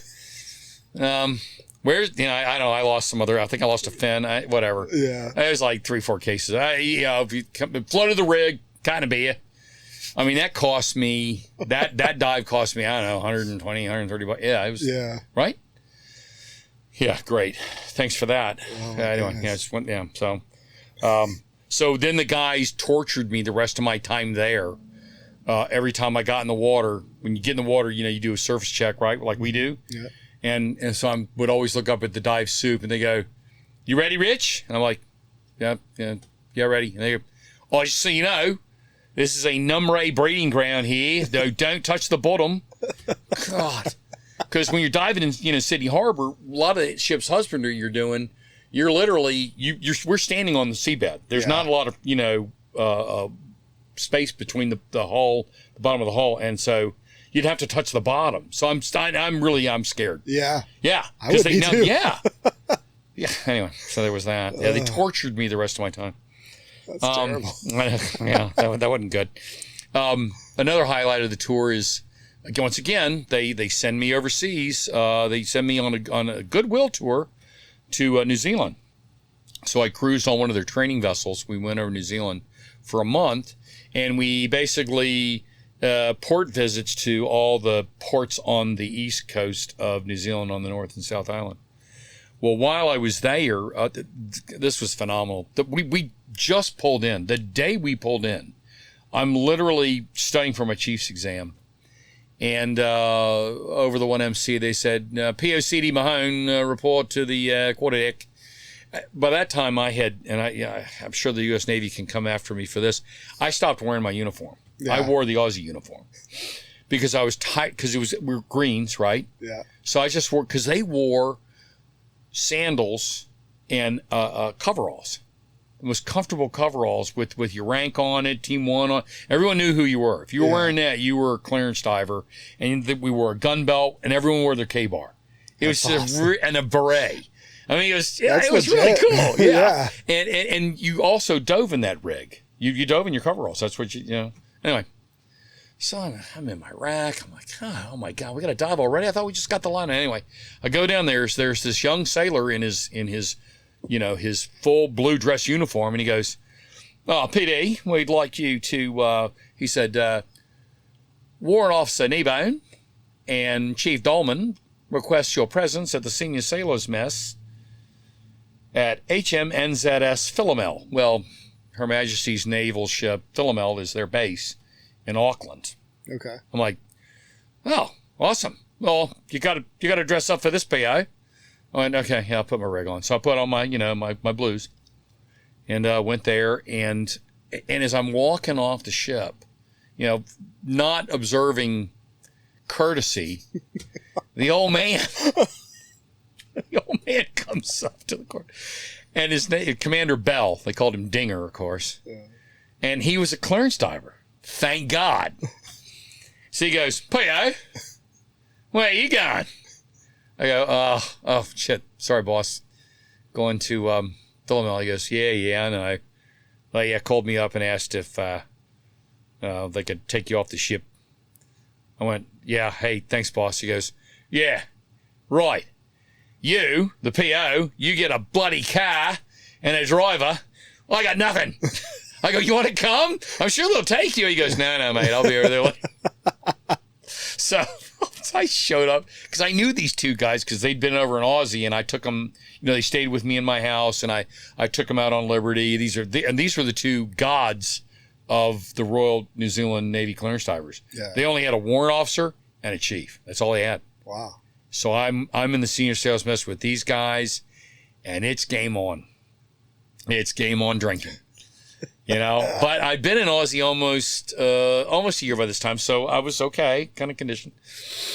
But while I was there, I met the captain of the New Zealand Navy skydiving team. Nice. And he goes, hey, you want to go skydiving? I go, yeah. So we go skydiving the next day. And he goes, hey, would you like to jump? You got a lot of jumps. Would you like to jump into a rugby match? It's free, and it's free tucker, free food, free booze, and it's tomorrow. I go, yeah, sure. Well, it's a skydive. I'm not paying for it. Yeah. Right? So he'd figure, and plus my rig was red, white, and blue, same as his rig. So it was kind of cool. That's perfect. So jumped into the Auckland, I can't remember what it's called, the Auckland, I don't know if it's the Auckland Oval or, anyway, it was there where I think they played cricket and rugby there. I didn't know what I was doing. I just jumped in. It was no big deal, right? I've jumped into stadiums before and stuff like that. Anyway, we jump in. It's an All Blacks match. Oh, yeah? We're jumping into a test match. That's awesome. Oh, my God. Yeah, and I'm not a good rugby player. I don't even say I play rugby. I got killed playing rugby, but I love rugby. And we were,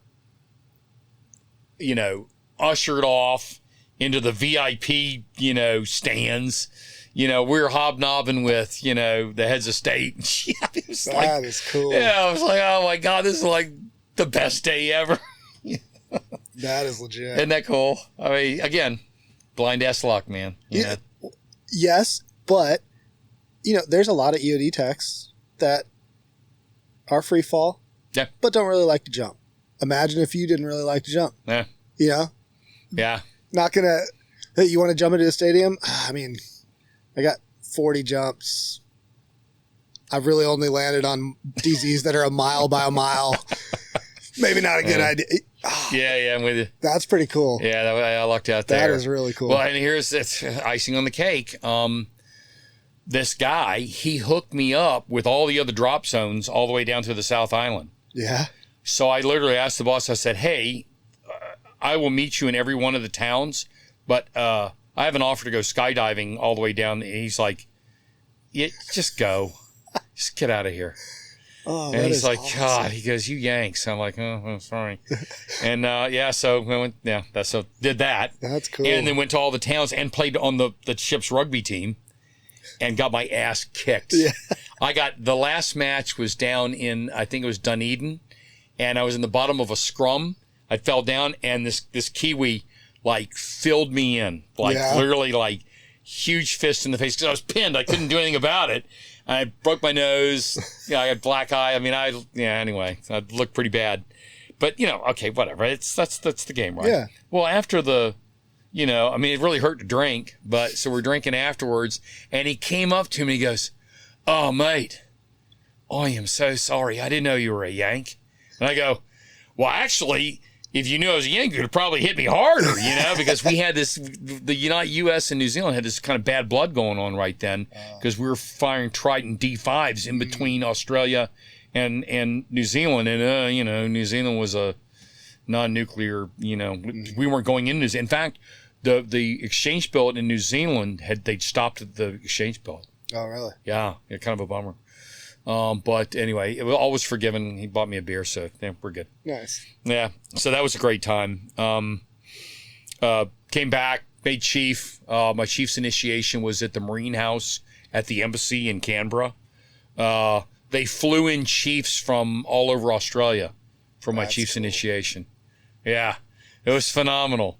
And, well, I won't give away secrets of the initiation, but let's just say the chiefs told me that you caught and ate 36 raw eggs from bombs away, and that's a record. We don't know if anyone's ever done that before. Wow. I go, well, I'm sure somebody has, but yeah, they threw, and I was the only initiatee. Yeah. Right? It was it. I got all the loving. All the loving for hours. Hours. And the naval attaché was there. The Marine, the deputy who was a Marine was there. He'd never been to one. And so, you know, about the fines. They got fined heavily. Yeah. And, but just, and Larry Digney, the guy I told you about, Digger, he was my defense counselor. Yeah. But he was a duly initiated United States Navy Chief Petty Officer. So he had the paper and everything. He was legit. That's awesome. His defense of me was brilliant, but all for naught because, you know, you're always guilty. Yeah, exactly. But I mean, God, could it get any better, right? That's pretty cool. Yeah.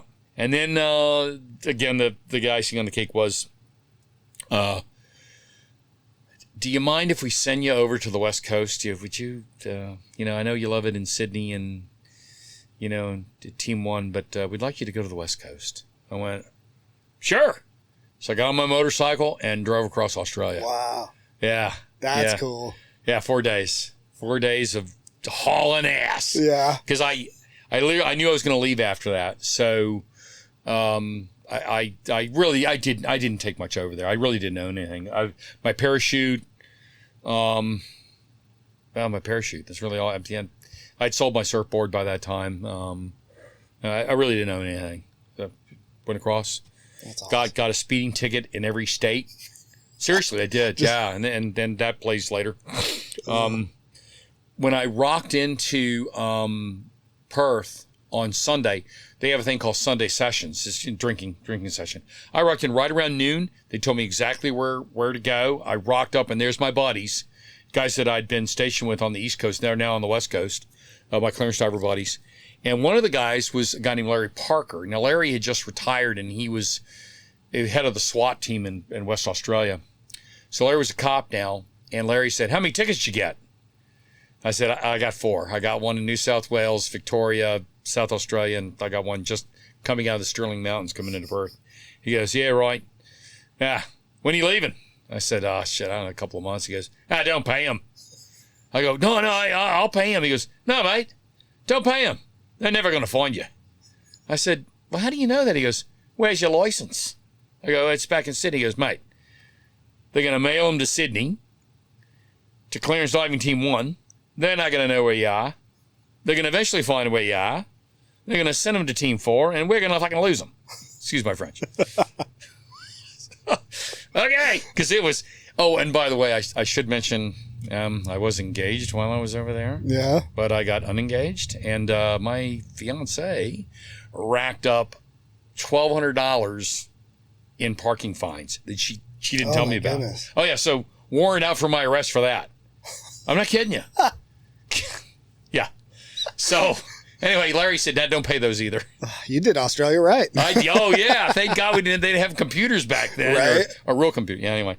So I got out of there. Well, so right before I left, I'm chief, and I'd heard about Mobius 6 standing up. And I called the detailer, who was a twin pin, a guy named, I don't know his first name, but Master Chief to me, Freidenberg. And he goes, I said, hey, calling for orders here, Master Chief. He said, just where do you think you're going, Chief Mahone? Boot Chief Mahone. Kind of hoping to go to Mobile Unit. You know, like go back to sea? He goes, no, you're going to Indian Head. Payback tour. I went, is that up for negotiation? He goes, no, it's not. So, yeah, you're going to Indian Head. Done deal. Okay, thanks for calling. Bye, click. So I called up one of my sea daddies, Dave Wilson, the great Dave Wilson, LDO, EOD LDO. You've heard his name before. Just so happens he was Freidenberg's swim buddy in underwater swimmer school. Yeah. And according to Dave Wilson, if it wasn't for Dave Wilson, Freidenberg wouldn't have made it through underwater swimmer school. So he owed him one, right? So I'm talking to Dave Wilson. I go, hey, they're going to send me to India. And he goes, I'll take care of that. I'm going to call that frogman. We're going to fix this right now. You call me back in 30 minutes. And I called him back in 30 minutes. He goes, yep, you're coming to Charleston. That's awesome. Oh, my God. Because one thing I never wanted to do is go to the school. The school is really important. I would encourage anybody to go. Don't follow my example. Yeah. But, yeah, it's important because don't complain about the quality of person if you're not willing to do something better. Yeah. Right? But let somebody else do it. So Frank said, how did you pull that one? I go, helps to know people, and he goes, all right. He goes, we'll have a good time. So on to 6. Well, I'm not going to say a lot about 6 because I tell you what, Bill Nesbitt did 6 right. I mean, I can't expound on anything more than Bill did. It was that great. We weren't on the main part of the Naval Weapons Station. You've been down there, right? Yeah, I actually seen it, just recently went down there for the first time. Yeah, yeah, phenomenal tour, phenomenal people. Terry Briggs, great skipper, the great and legendary Eddie Knopp. I know you heard stories about Eddie. Yeah. Guy was hard as woodpecker lips. I mean, that guy just yeah. Maybe I've got a lot of stories about him. Probably not suitable for this, but good. And wasn't anything bad he did. He just was a tough dude and kind of rough guy, But he was the guy, when it was, the old embrace the suck. Yep. Well, he was the original embrace the suck guy, and just never met a tougher man except for maybe Stan Riley. Yeah. Anyway, phenomenal. Plank owner, Det 12, started Det 12 up. They didn't have room for us on the main compound. We were out by the prison. Because there's a prison there. Yep. And we were in this rundown ass building, but it was great. We were, just being on that base, we were out of view. I mean, Terry Briggs was the senior officer present, shore there. So it was great. Lots of fun, lots of partying. I do have to mention that great story about a non-EOD guy. Bob Johnson. Bob was a second-class diver. He was on the mine recovery deck. Bob was just a character. And we had a lot of characters, as you can imagine. I know you've heard. But Bob was just an extraordinary character. Well, Grant Shevitz, who was another second-class diver, later became EOD and was a retired Master Chief. Another great friend, great operator. Everybody loves Grant Shevitz. We had what? So I'm the chief. He's the LPO. And we had Bob. Well, Grant and I were on the portico of the old Mobian 6 building, and we kind of felt the earth shaking. I thought, shit, is it an earthquake? What the hell's going on? And then we heard a noise we had never heard before, mechanical noise. And lo and behold, this tank comes around the corner. And it comes through the gate, and it parks right up in front of the, it's a freaking M60 tank that had just been brought out of Europe because they were sending the Abrams over at the time. This is 87 we're talking about now. Yeah. And the hatch pops open, and Bob Johnson's big fat head pops out. He goes, hey, look what I got. God, Jesus Christ. Bob, turn that damn thing around and put it back. That's a felony, man. You stole a tank. He goes, I know, but it's really cool. I go, yeah, okay, Bob, just take it back. So Bob turns it around. Who taught Bob how to drive a tank? He figured it out. Hot wired it. Anyway, that's Bob. Bob was the other guy that we heard people laughing one time on the second deck, and we poked our head out. We were just uproarious laughter. We poked our head out, and Bob has caught a possum, because the possums are all over the place down there. And he's got this line tied around the possum's neck, and he's dragging it down the linoleum floor, and it's urinating all over this huge trail of urine. And, possum, it's like going... it's like hissing and it's not walking. He's dragging it. And he goes, look at this cat I caught. This is awesome. I got a new cat. And it's whatever, Bob. I mean, this is just a daily occurrence. Something like that happened every damn day at Mobian 6. That's Somebody awesome. Was, Hey, so you remember Evan Colbert when he was the skipper of 6? He had Mu-6 Heritage Day. Yeah. So you had mentioned maybe let's have another Heritage Day. Yeah, we'll tell some of those stories over some adult beverages. But there's all good. No one's going to go to jail over it. But just whatever. It was Yeah, like Bill Nesbitt said, the great Bill Nesbitt said, you'd go to jail over this stuff now. But anyway, but not then. Awesome. That's awesome. Yeah, it's great. So Det 12, I'm pretty sure we hold the honor of having done the first MRCI, the Mine Warfare Readiness Certification Inspection, on March 16. But we drove down to Key West for it because they wanted to incorporate the mammals from Mobile Unit 4 into the MRCI. So Det 12 goes down there. I should mention it was Gunner Wayne Horton, me, I was the chief, Scotty Henson, Jeff Schloss, Danny Johnson, Tim White, Mel Chang. Great team. We get down there. The weather was really bad in January. Don't know. Yeah, no, sorry. It was February. Whatever it was. Anyway, wasn't good weather. High winds. Yeah. So they couldn't. We were constrained by the mammals. Well, the MRCI team said, "Okay, we're going to have the MRCI team MRCI tomorrow, regardless of weather. We're just not going to use the mammals. So just be ready tomorrow. You're going to go tomorrow." Okay, roger that. So I didn't go out with the guys that night, and we had been in Key West for like, I don't know, 9 or 10 days, and we really kind of wanted to get this done because it's hanging over our heads, right? Yeah. And luckily we had dear friends from Mobile Unit 2 there. Mobile Unit 2, Det 44, I believe it was Steve Metzler's team with Steve Bebo, again, a phenomenal guy. Brian Dickey, Kim Langley. I can't remember the other guys, but another great team and very, very dear friends from Mobile Unit 2, good lifelong friends.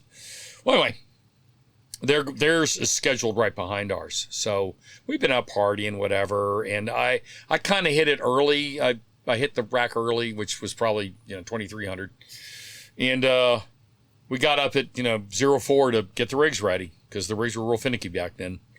And I knew something was up because the guy said, "Hey, go get the Mark 16 support kit out of the back of the right," because we rented these Ryder trucks. We didn't have trucks big enough to haul all the shit down there. Gotcha. Anyway, so I go to the Ryder truck and they were behind me, and I rolled the door up, and there staring me in the face was this life-size bull. But it wasn't live. Yeah. It was just this big ass fiberglass bull. But I didn't know that. I mean, I rolled up like this. I mean, your first thing is like, holy crap, and I fell down, and they're laughing their ass off as me. Whatever. You bastards. Well, what happened is the Aberdeen barn was repainting their bull. And so they took the bull off the sign, and it was in a back alley, and I'll tell you who it was right now. It was damn Tim White, Jeff Schloss, and Scott Henson. If the Key West police are listening to this, it's those three guys. What? Not me. I didn't steal the damn thing. Yeah. Well, anyway, they're laughing. Ha ha. Yeah, way to go, Chief. So I said, "Hey, let's do this to the gunner when the gunner gets in." So the gunner comes in and did the same thing to him and really freaked him out too.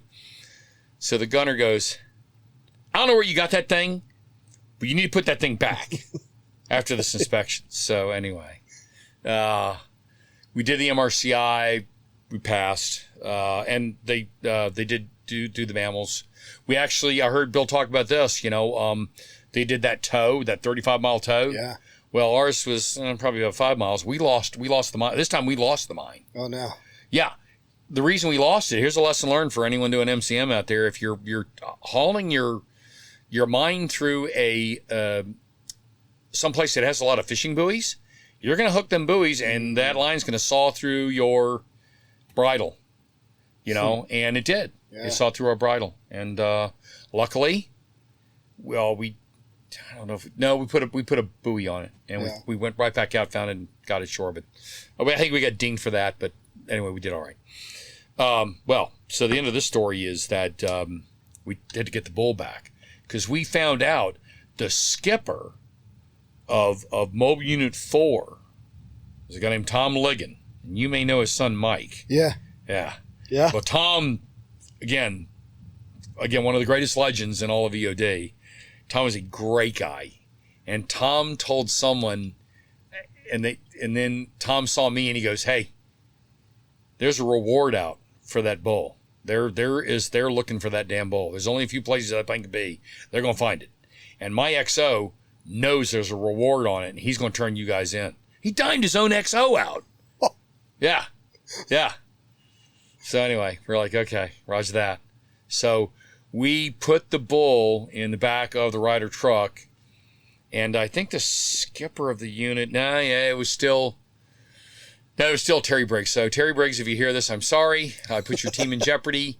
But we drove all around Key West trying to find a place to dump this damn bull off.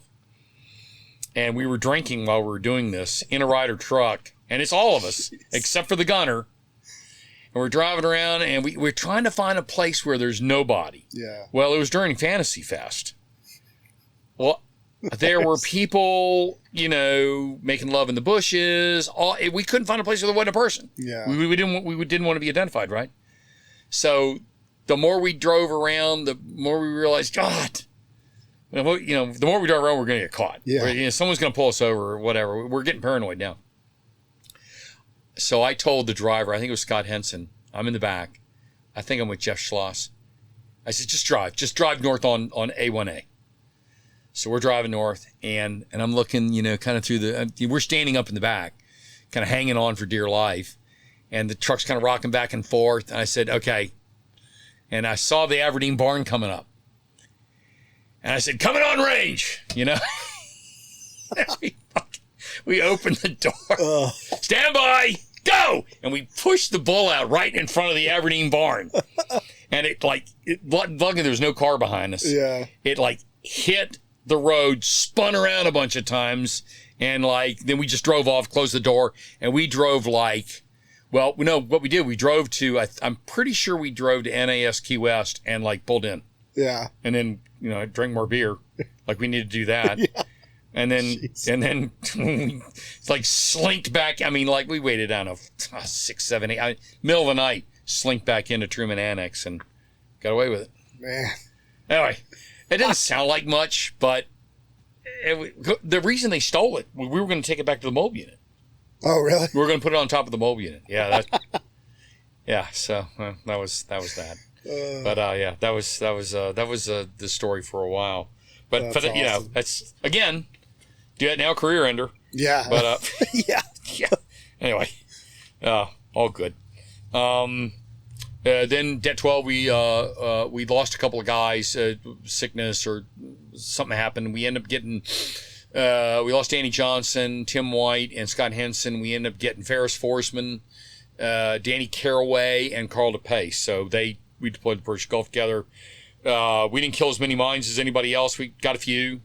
But they're MIAMs, MO8s, nothing spectacular. Yeah. One was a floater, a couple were on the bottom, I think. Anyway. But like Bill had said, we were using craft of opportunity. The boat no longer exists, but it was a 180-foot ocean-going tug. A lot of fun. We didn't have the recompression chamber on it though. We had an improvised flyaway dive lock. Well, it wasn't even flyaway. It was like a Sealand container that someone had turned into. Okay. And to give full credit, I'm pretty sure it was Steve Neal of Mobile Unit 2, Gunner Neal, and Mu6 Det 46. I think they're the ones that came up with the idea or whatever, diving off it. Because the boat was leased by Zapata Gulf Marine, and the Kuwaitis were paying for all this. So, we were. You saw these tugboats were all over everywhere. They're ubiquitous. So we're all over the place, and it was great. When we weren't, out diving, picking up stuff off the bottom, or doing surveys, or whatever we were doing, we were in the Gulf Air Hotel for weeks at a time. Great Liberty there, phenomenal. Awesome. Yeah. It's like Dave McFadden. The great Dave McFadden said, "I've never met a war I couldn't fight from a hotel room." Yes, that's a Dave McFadden quote. That's awesome. So totally appropriate. It was great. We had a great time. So funny thing that happened. We got word. Oh, there's a floater, and the sun's going down, and we lost track of it, and so we were on a minesweeper at the time. And the minesweeper got there as fast as it could, going 6 knots or however fast they go. And we launched, and we were losing light really, really quick. And we saw it, and barely had light, and the gunner and I get in the water, and we swim up to it. We're swimming up. We got our haversack, and we're approaching from down current, and we see the thing, up current, and we're swimming down on the thing, and we get up to it. It's a damn dead sheep. Ugh. It's a dead sheep. And we're like, and Gunner's like, what the hell's that? It's a sheep. But it had bloated being in the water. Yeah. And it had gone into rigor mortis, and its legs were sticking straight up in the air. It looked like horns. Yeah, I'm not kidding you. That's it. As I'm sitting here. Oh, my goodness. Yeah. So that was the sheep mine. And we got back, and we told the guys what it was, and so they drove up and like, holy crap! So, but they were still floaters, and you still didn't really worry about it. So we got back, and so that was kind of funny. One of the times we were to kill some of the boredom, we would we made a ski rope, and we made a boogie board, not a boogie board, but what do you call it? The thing that you wakeboard by. Like we made a wakeboard, yeah. So we're wakeboarding behind the the Zodiac. That was fun. But Jeff Schloss he fell off, and he goes, hey, get your asses back here. He had fallen into a ball of sea snakes. Oh, no. Yeah, right. Yeah, right. Well, almost a ball. I mean, he was right there. And so we go up, and he's like, come here, get me. He's freaking out, as he should, And Jeff was a really calm guy and a very brave guy. He deployed there before with Det 6. Jeff was a great operator and a great diver. But he was kind of freaking out, And so we pull up, and Mel Chang takes a paddle and starts paddling these things. And Jeff says, stop it, you're pissing them off. So we get Jeff in there, and he goes, damn it, Mel. We're all laughing. But so this was again one of those cool things that you do when you're EOD. That tugboat had a lot of fuel and had a lot of water. So we were so the old minesweepers, the old wooden minesweepers would go to anchor at night, and we would put our port quarter, aft quarter to their port aft quarter, and we tie up, and we transfer fuel and water. Well, when the master would do that, he had a, oh my God, million candle powered spotlight, and he'd put it on the port quarter of the minesweeper. Well, we noticed that the sea would come alive with, whatever was sea life. On further inspection, the slipper lobster were drawn to the light, and they were coming up out of the depths. Now, slipper lobster it's not like a langosta. It's actually a nice size, no claws. It's a beautiful lobster, and they're great eating, right? Yeah. We're scooping these things out of the water, and so we're eating lobster. We're eating lobster everything. Because we got an Indian chef on there cooking for us. We have lobster bisque and lobster omelets, and we're trading the lobster for ice cream and stuff off the MSOs. Yeah. Yeah, and steaks. So we're, what I mean? Because we loved our Indian chef, Joe. He's a great guy. We love curry, but eventually you get a little tired of it. Hey, can I have a hamburger? Yeah. Well, anyway, so we did that. That was phenomenal. But the other thing we were netting were sea snakes. So it's hard to, there were so many damn sea snakes. Yeah. So we take the net, throw the lobster out on the deck, the main deck, on the tugboat, and we'd, pin their heads down and cut their heads off. And Carl, this was Carl's idea. This was brilliant. Cut their heads off, he would strip their skin off, tack it to, we had a huge, plywood board, and we tacked these skins on there and sun dry them and shellac them. And then when we pulled into Mina Solomon, the pier, we'd have these snake skins out there.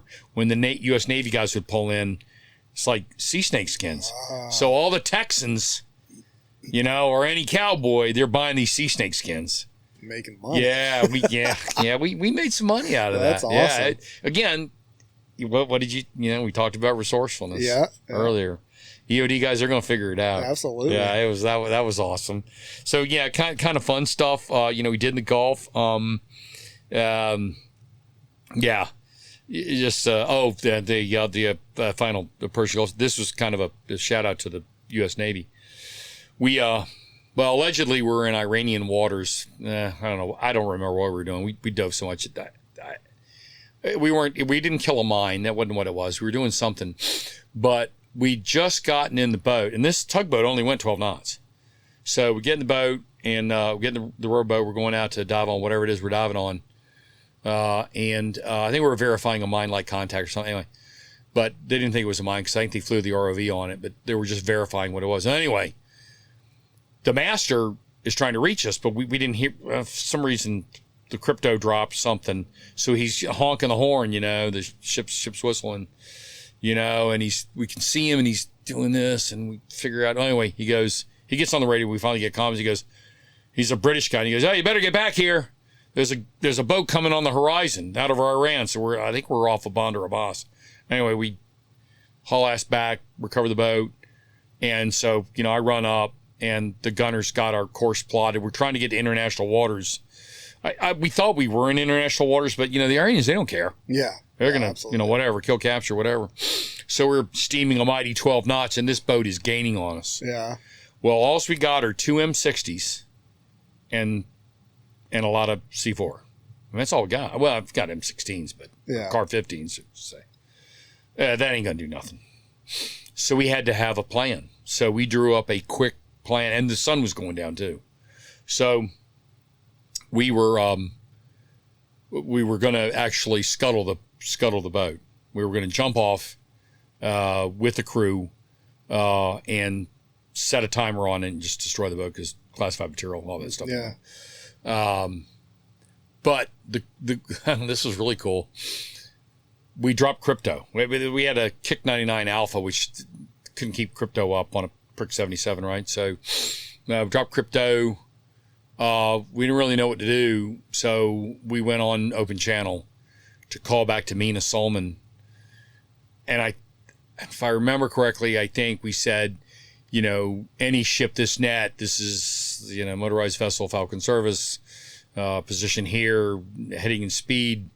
We believe we were about to be overtaken by Iranian warship.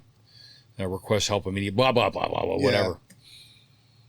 And I think it's the USS Deo came over and they somehow, Mina Solomon had relayed to them, hey, these guys are in trouble.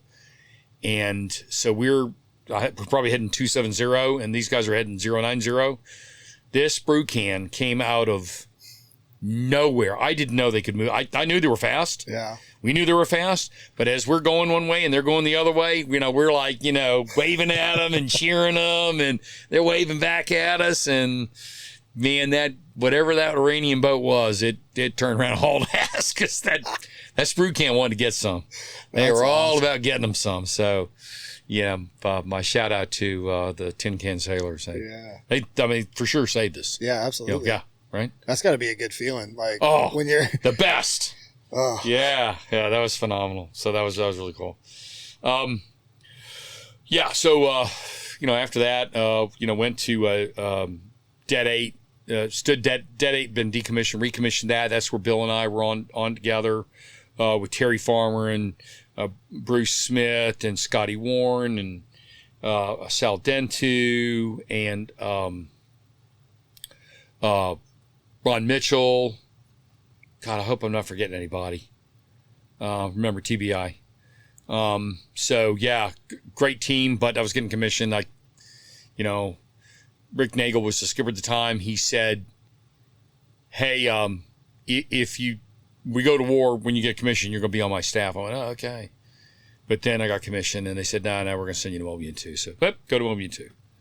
But when I went to LDO school, one cool story about that was, it was 3 EOD guys in there and a SEAL. Yeah. Along with all these other guys in LDO school. So it's, LDO's warrants. Charm school, knife and force school, whatever you call it. Well, the SEAL, I don't recall his name, but he was full of beans and he was kind of giving us stuff and making fun of us because we had women in EOD and we don't have women, but you guys got women.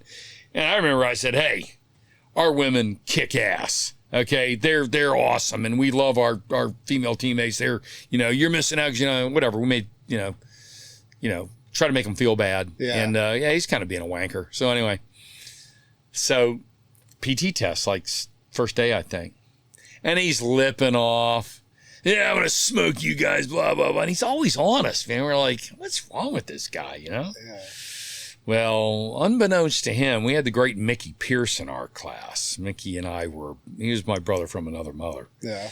Mickey, phenomenal athlete, triathlete, ultra guy, was a machine. Everyone knew this about Mickey.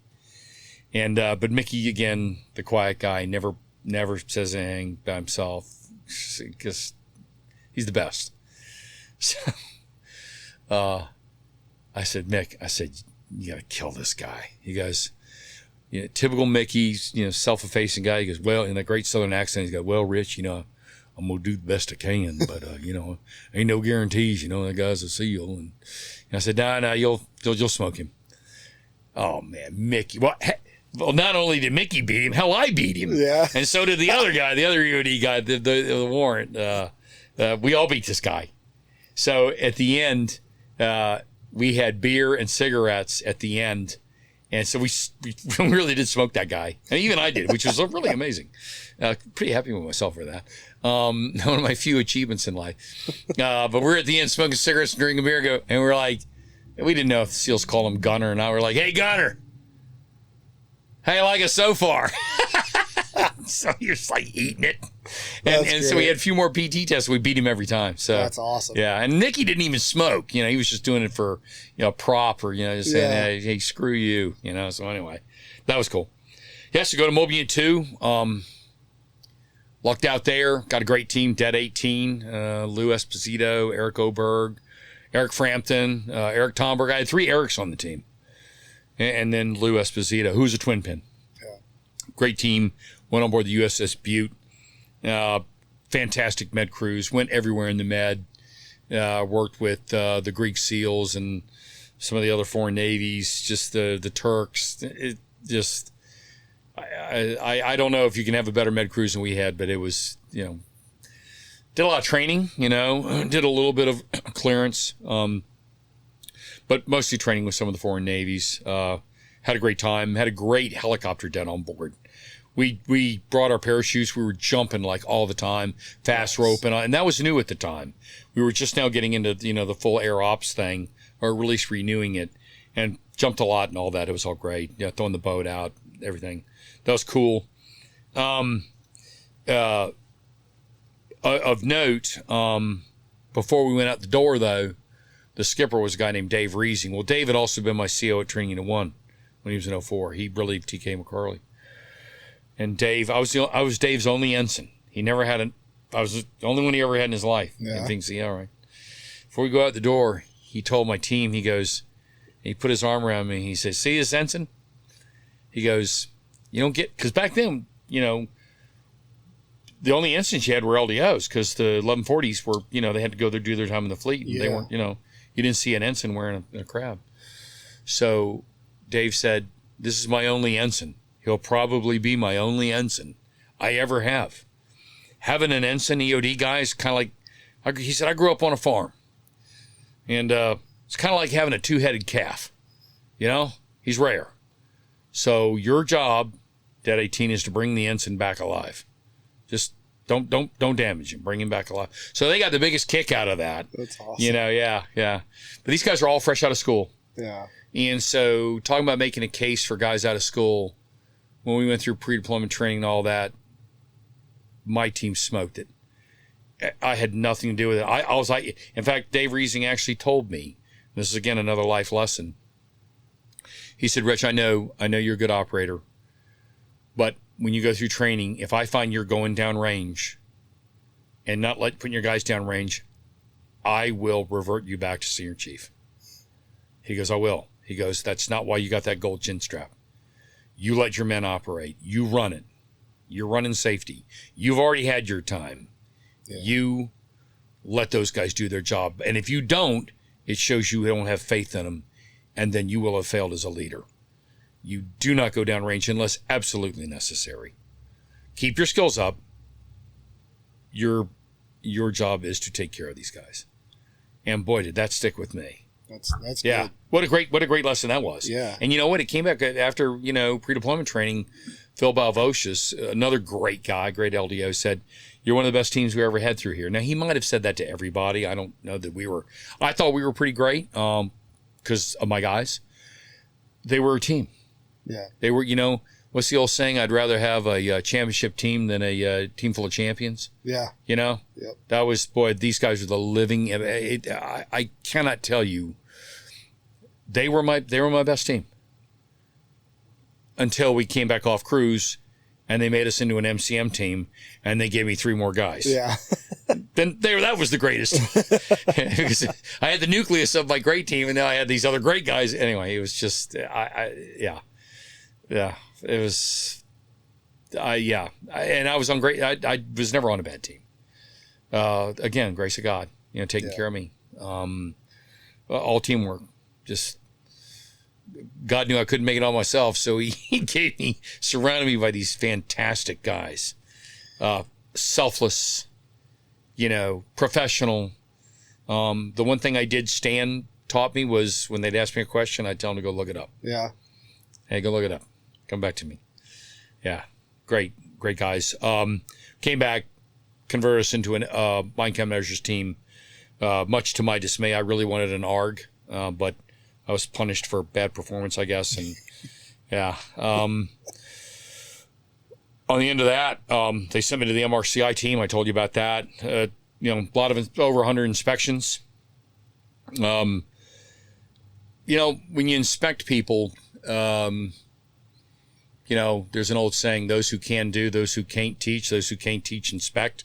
So, I tried to temper my guys with, like, I know you guys think you're all high and mighty as inspectors, but remember, we're not operators anymore.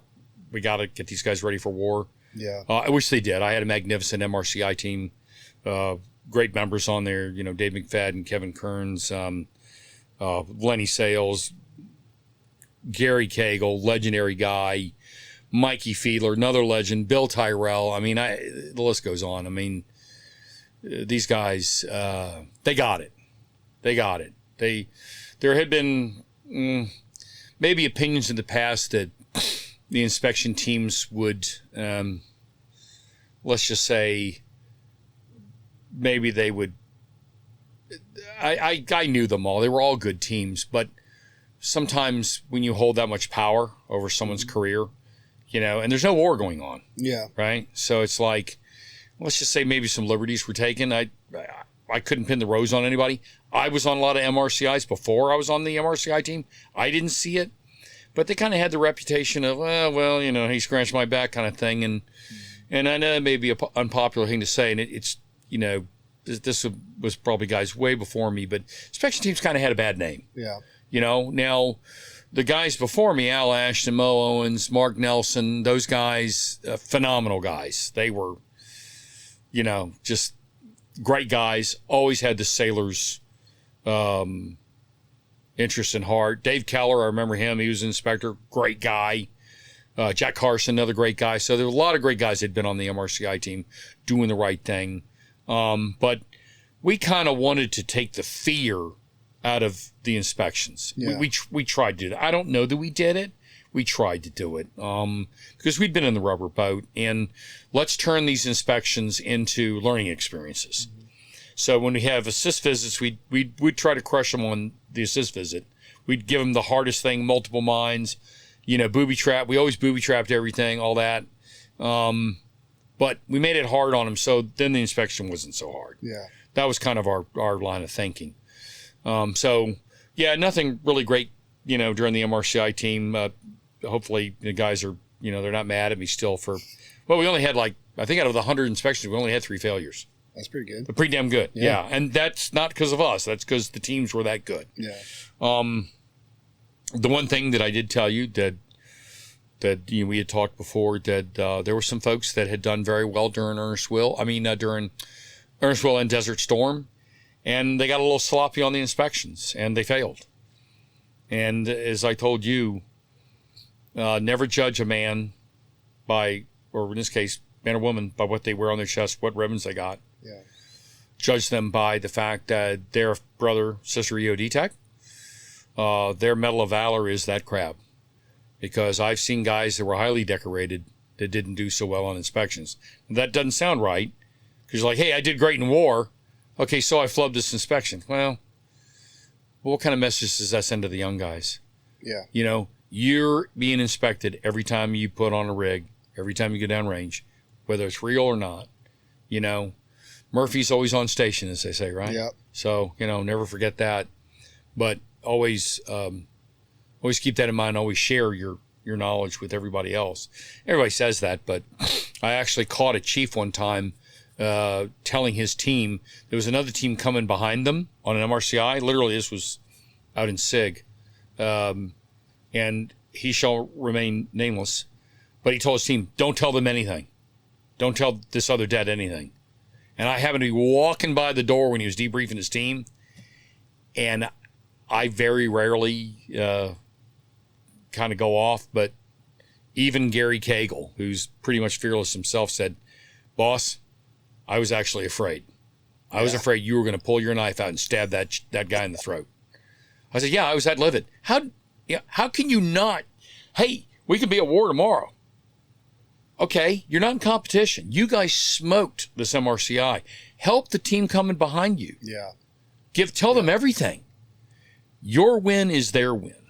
Always. Exactly. We're not competing here. Right. Because literally, I'm not kidding you. We could have been at war the next damn day, and this team didn't learn the lessons that these guys learned. Yep. I mean, we were taught that in EOD school. I mean, even in my day we were, right? Always help your brother out. So absolutely. That was the lesson from the MRCI team is let's get after it. We did go over to the ROK in '94. There was a threat of war going out, so the MRCI team actually deployed to South Korea. We worked with the ROK EOD guys. That's a whole book I could write on that, the sea stories. But let's just say it was a challenge. We loved those guys. They were great hosts, fun. But it was really hard to get them to go on the bottom. I don't know if there's some kind of mystical Korean sea monster that lives on the bottom. Really? But I literally had to, I don't want to say I threatened him, but I had to tell the commander, sir, if your guys don't get on the bottom with the sonar, you're not going to find these mines, and I'm going to have to report to my commander, and they're going to report it to your captain. You cannot find mines. The sonar doesn't work that way. Yeah. You got to get on the bottom. And that was kind of the, whoa. And I remember Lenny Sales said to me, hey, I thought you trained these guys back in the day. And I go, I didn't train these guys. That was a long time ago, Lenny. That was like 15 years ago. Anyway, anyone who's worked with them knows exactly what I'm saying. Yeah. But anyway, it was we did get to do a little bit of operating. So once again, divine intervention, I was, let's just say, the detailer at the time, who shall not be named, was going to send me to the schoolhouse. Once again, threatened with the schoolhouse. I called up one of my sea daddies, the great Rick Watkins, Commander Rick Watkins, commanding Training Unit 2 at the time. Yeah. I said, Rick, I'm in a bit of a pickle here. They're trying to send me to school, and he goes, I'll take care of that. I go to Training Unit 2. Nice. I dodged the school again. But anyway, so went to 2-2. This was late 90s, fantastic crew, typical training unit, great guys. Golly, Bobby Evans, Josh Van Halen, Chris Morgan, Brian Clemens. I'm sure I'm going to forget guys. Pat Troutman, our master diver, fantastic master diver. Dan Rook, just amazing. I got nothing but amazing things to say. Because these guys were, we were talking about innovation earlier. Yeah. These guys just I think Einstein said it, that creativity is more important than intelligence. You know what I'm saying? Yeah. These guys, and it's not just because they were good operators, they've been to war or whatever. They got it. And they weren't making problems to screw people. They made problems that challenged you to employ the tools differently in the 3 dimensions, right? Like sometimes you're not going to be able to have a pristine place to set your shot up. It just doesn't work that way. Yeah. And they're not trying to screw you. That's what it is. I mean, Josh Van Halen and those guys dug those tunnels. I don't know if they're still there anymore, but I mean, they were staying there till dark 30, digging these tunnels because we heard, hey, we might have to go against the tunnel system one day, something like that. It was just amazing. Yeah. So I could go on about that, but I was the OPSO. Later, I fleeted up to XO unexpectedly, and wasn't planned at all. My skipper at the time was Phil Balvocious. Phil had to retire, and not for any bad reason. He was done. And Mike Scott fleeted up, and I fleeted up, and the Commodore approved me, fleeting up as a lieutenant to XO. I did I think 18 months there as XO. Great tour. That led on to a tour at EOD Group 2. So this is again another life lesson. I didn't want to go to the group, but yeah. I know I kind of had to go. Well, when I was interviewed for LDO, I remember Tommy Highnote asked me, "Tell me the 3 jobs you would never want to do as an LDO." I don't know why he asked that. He put me on the spot. I know 2 of the answers were facilities manager at the school, which I dodged. Material officer at the group. Well, guess what? Material officer. I got the job that it was horrible. It was the worst job in my life and I only did it for a year, but it was a bean counter job. But try to turn lemons into lemonade. And it's not because I'm a smart guy. I'm not. I looked at the job because it is bean counting, but the one thing that I worked for Roger Lanning. He was the Commodore, great guy, and he said, "Rich, I want you to go out and see what the guys need. So feel free to go TAD and go see what the guys need." Cool. So TAD all over the place, and I went out and talked to the teams. What do you guys need? We need this, that. We need better parachutes. We need ready service lockers. We need, have you ever heard of the PAN? Have you ever heard of the mineral water bottle? No, God, I don't know any of this shit. So, of course, my dear friend Larry Parks, the great Larry Parks, he got me dialed into, the PAN and the mineral water bottle and the hydrojet, and we got it fast tracked. Again, another great guy, Bill Wright, former Commodore, who was, I think he was a DDSB. I mean, fast tracked, got those things in the fleet very quickly. Not because of me. I didn't do anything. It's just that I had a great Commodore, and I had great people that were, willing to go get money. We identified the need, showed the Commodore, hey, this is what we're getting. We're using the J-Rod. The J-Rod, it can't beat anything. Yeah. The only thing we've ever beat in the past was, pipe bombs and stuff like that. We're not, fuses. We're not going to beat IEDs with this. And then we taught them the science of it because I didn't, but Larry did. And it's really smart guys we got to do. Anyway, point is that material officer job, we got the new boats.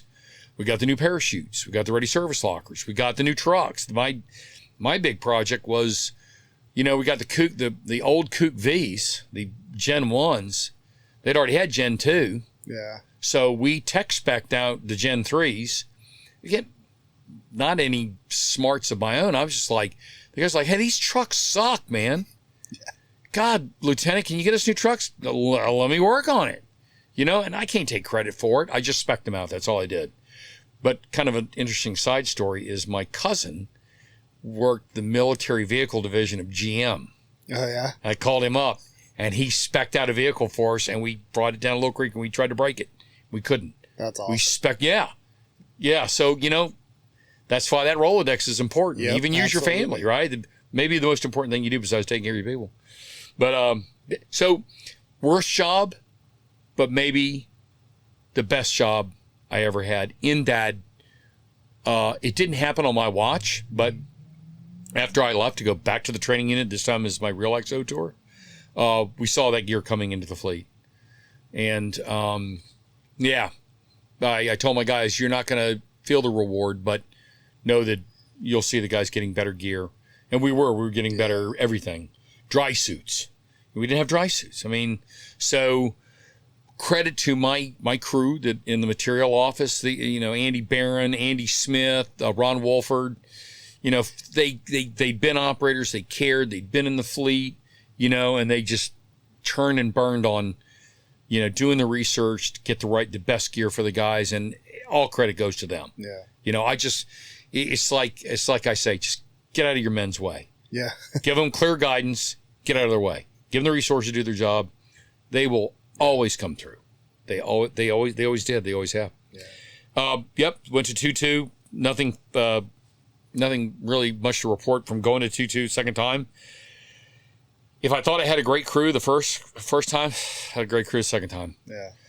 You know, Brian Grassmeyer, the great Keith Hammergren, rest in peace. Love that guy.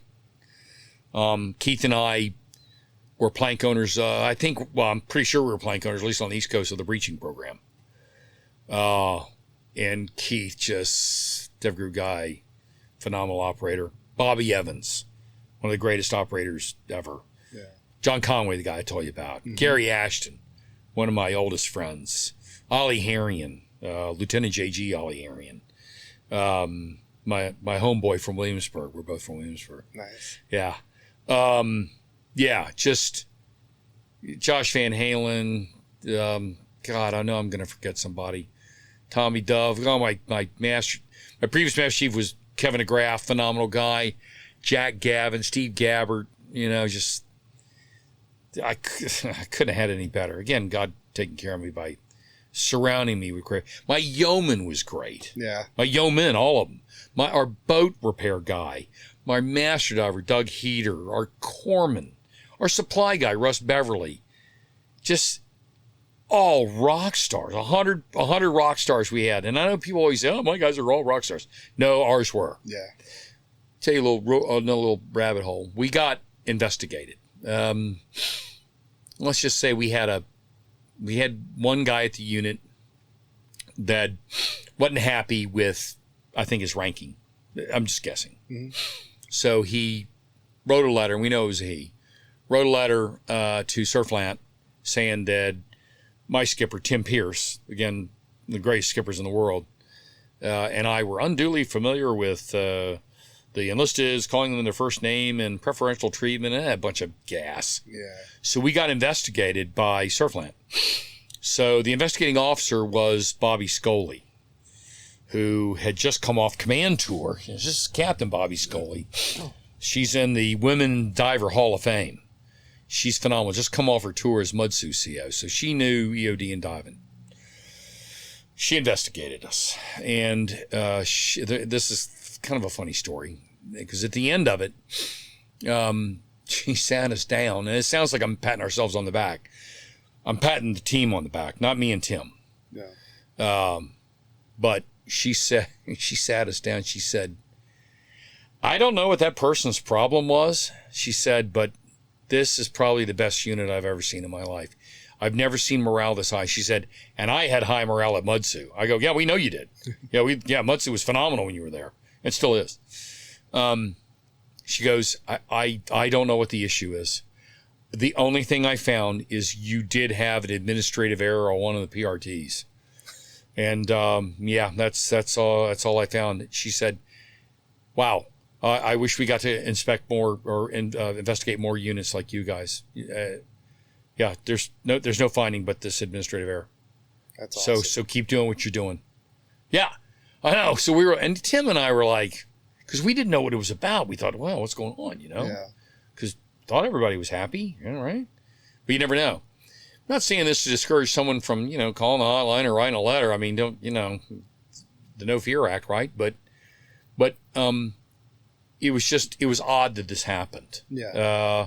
Someone had an axe to grind. I got it. It's not like you couldn't approach me or Tim, so not mad at the person. Hopefully they found peace with themselves, but interesting that an inspection turned up to be, wow, you guys are great. Yeah. Yeah. And the Commodore came down. This was really cool. The Commodore was Rob DiStefano. He came down and told us, he said, just so you know, there's no blowback on this. You guys, Bobby Scully said you're good to go. You're good to go. So I don't know what was going on, but please don't think that I've got it in for you or anything else. So nice. I was kind of like, well, hey, lesson learned, Yeah. keep your stuff clean. You know, Absolutely. you treat people right, you take care of your people, they'll always take care of you. Yeah. It always happens. It always works that way. Yeah.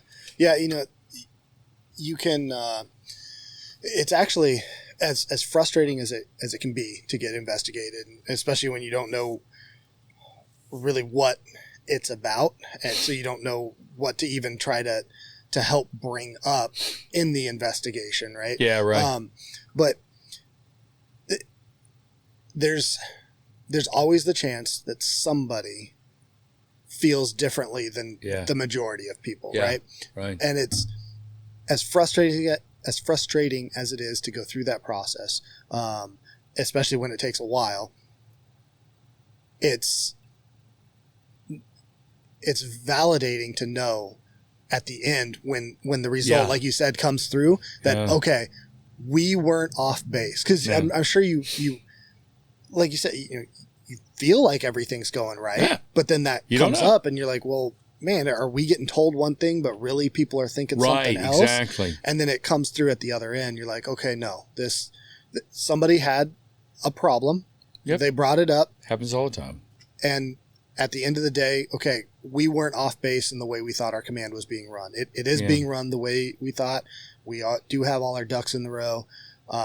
Somebody just felt differently, and okay, they didn't have a valid point, basically, is what it comes out to. But in their mind, they had a valid point, and they were, well, I tell you what, but this is so, we did look back at ourselves and look, so the axe to grind, I believe, was with the way we ranked people. Yeah. And we thought the way we did it, because we did it very methodically, we used score sheet. We do it, well, the reason we did it this way, I think, is because Tim Pierce had been on numerous selection boards. Yeah. I'd never been on a selection board, so I didn't know. Later, I did go to one while I was there, but I saw how they run it, and I got to admit, we ran that ranking board the way kind of the Navy does it when they do selection boards, and so we had a lot of trust but verify. Yep. Like if someone got up and briefed a guy's record, we went and made sure that this guy was telling the truth. Gotcha. See what I'm saying? Yep. I mean, it's not we don't trust you, but we're going to verify this, because you get, it's like briefers when they brief your record at the board. It's like you get a bad briefer, you could be screwed. Yeah. Right? And you could be, but there's all these checks and balances. And so we made sure, I wasn't a voting member, and only the Master Chief was the tiebreaker, but he wasn't a voting member unless it had to be broken. And the thing is our Master Chiefs, they knew everything going on. Our CMCs just, Tim Pierce and I used to look at each other going, why are we even here? Yeah. We need to let Mikey Oldham run this place. He was a great ops officer anyway. Let him run it, we don't, because they don't need guidance. I mean, it just was, just phenomenal crew. Just, like I said, Steve Bebo and Dave Bailey. I mean, Steve Baker. God, these guys were, I cannot foot stomp enough how great these guys were. Our goat locker was, and it's like Tim said, he goes, God, we don't have to do anything. I said, well, your job is to go get us money. Yeah. You know that. He goes, no, I know, but God, we'd pinch ourselves. Tim would say all the time, can you believe they put us in charge? I go, I know. What's up with that? But it was just great. The one other takeaway was, and I kind of alluded to this earlier, but I'll say it now. Again, my dear friend Grant Shevitz was either chief or senior chief going through training. He had a team. He's an EOD guy now. This was on September 10th, 2001. Yep. I had a habit of going in to greet the teams. Hey, how you doing? If you get in trouble out in town, if you're an out-of-town team, call me. I keep $1,000 laying around just to get you out of jail, as long as it's a nonviolent offense, because, it's just what you do, right? Yeah. Don't speed on the base, Back then, I don't know how it is now at Fort Story, but the cops, It's the same. Yeah, okay. Well, yeah, they love getting sailors, right? So back then it was Army guys, right? So, But the one thing I always said, and it was, and Bill Nesbitt brought this up, everything was, rainbows and unicorns down Mobile Unit 6 until, the bridge didn't hit that mine. And then, hey, we're at war. Yeah. All of a sudden, boom, we're at war. Det 6 is going over killing mines, Awesome. But I never forgot that, and I know Bill will never forget it because he lived it. I told those guys, I looked at them, I go, hey, train hard today because we could be at war tomorrow. Well, that was September 10th. Wow. And Grant came up to me and goes, hey, mister, did you know something we did? And I go, no, I swear to God I didn't. Because I was watching the second tower hit. My mother-in-law, my sainted mother-in-law, gave me a little crappy reception at training unit. I don't know why. It's like there's something going on there on that base. You can't get good radio and whatever, or good TV, but I could get it on this little handheld TV. Yeah. And the skipper, Tim Pierce, goes, hey, Rich, turn the TV on. So I turn it on. And Tim is looking over my shoulder. I go, oh, yeah, hey, look, a plane just hit the tower. He goes, no, that's another plane. We saw the second plane hitting the tower on that little TV. Yeah. Tim and I looked at each other, and Tim goes, we're at war. That's what he said. So we never forgot. I'll never forget that. Yeah. On one of the last thoughts in my head will be that. And, we went and told the team, hey, and then training unit operationalized itself, and now we're doing, pier hull searches, because there's all these threats, at Norfolk and stuff. So, yeah. But, Grant, whenever Grant and I are having an adult beverage together, he goes, remember the time? And I go, yeah, I know. I don't say that anymore. Right? Yeah. Well, so, I kind of, wrap it up. I kind of finished my, I was due I kind of hit my XO tour, my real XO tour too early, and they didn't have a stash billet. And Ted Lucas was the detail, and Ted's a dear friend of mine.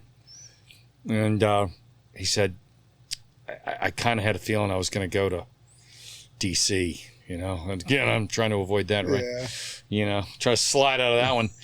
And, or Indian Head, probably Indian Head anyway, or as probably Tech did, but I wasn't really that against it, but I'd have to go as a geo bachelor. But okay, if I got to do it, I got to do it. Ted calls me up and said, hey, I got a deal for you. Why don't you screen for Dev Group? I go, Dev Group? God, nah, I can't screen there. He goes, why? I go, okay, if that's the only place I got to go, okay, but I'm not going to screen. I'm not going to make it.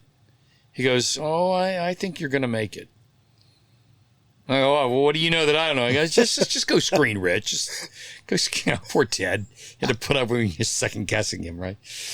And Ted's a great guy and he's trying to do me a favor. So I go and, go interview. And the interview is a very friendly board. It's Nick Smith, dear friend, Larry Parks, dear friend, Mike Scott, my former CO. The chief staff is a guy named Cliff Olson, great guy. I can say all these names now because these guys are all retired. Yeah. The deputy was a guy named Pete Van Hoosier. Pete, I think, is the oldest guy to ever go through BUD/S. He's a salty dude. Yeah. Yeah. VMI grad, I think enlisted Marine, had been an 1140, was a deep sea diving officer at one time. Wasn't EOD, but was a deep sea diving officer, and then went to BUD/S. And I mean, legendary in the SEALs. Phenomenal guy. And of course, I got to know him later. But, I'm kind of scared of him because he's Pete Van Hoosier. Everyone knows this guy. Yeah. Even I know who he is, right? So they're interviewing, and I'm interviewing with him, and he goes, he looks at me and he goes, why do you want to come here? And I go, actually, I don't. I want to go to out in the fleet and be a ComCarGru guy. Because I'm done my XO tour. If I get selected for CO, I'm going to command a training unit, and it's best I know how, fleet operations, stuff like that. And, this isn't really going to help me doing that. And I told him, I said, quite frankly, I'm not the best guy. And Van Hoosier's looking at me like I got a proboscis coming out of my forehead. And I know I'm like, oh God, just shut up, Rich. Let's just shut up. You know, you're dancing in a minefield blindfolded. Okay. I knew I was really screwing up. And, cause I thought, oh, DC's calling my name. Yeah. Okay. Ted's going to be so mad at me. And, he said, oh, well, then if you're not the best guy, who is? And I said, oh, shoot, I don't know. Probably Ronnie Zitzman, one of the best guys in the whole world. God, there's, a bunch of other guys, John Conway. I just started spewing names out, and he goes, well, that's not what we hear. So yeah, he goes, all right. So, if we select you, I'm just going to tell you right now, you EOD guys, get over here. You're always horny to operate. You come over here, you're not operating. You understand that? I mean, he's being very stern with me. I'm like, shit. Okay. Roger that, sir. Yeah, okay. Got it. Not operating. He goes, yeah, you're stat puke. I said, sir, I'm a stat puke now. So, I've been a stat puke for a couple times, So now I get it. Not operating. He goes, yeah, just to be sure you understand that. Well, yeah, okay, got it, sir. All right, get out of here.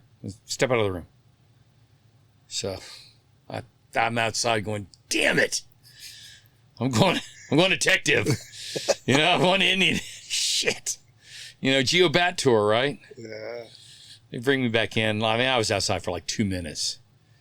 Van Hoosier stands up. He's got this stern look on his face. I thought, oh, shit.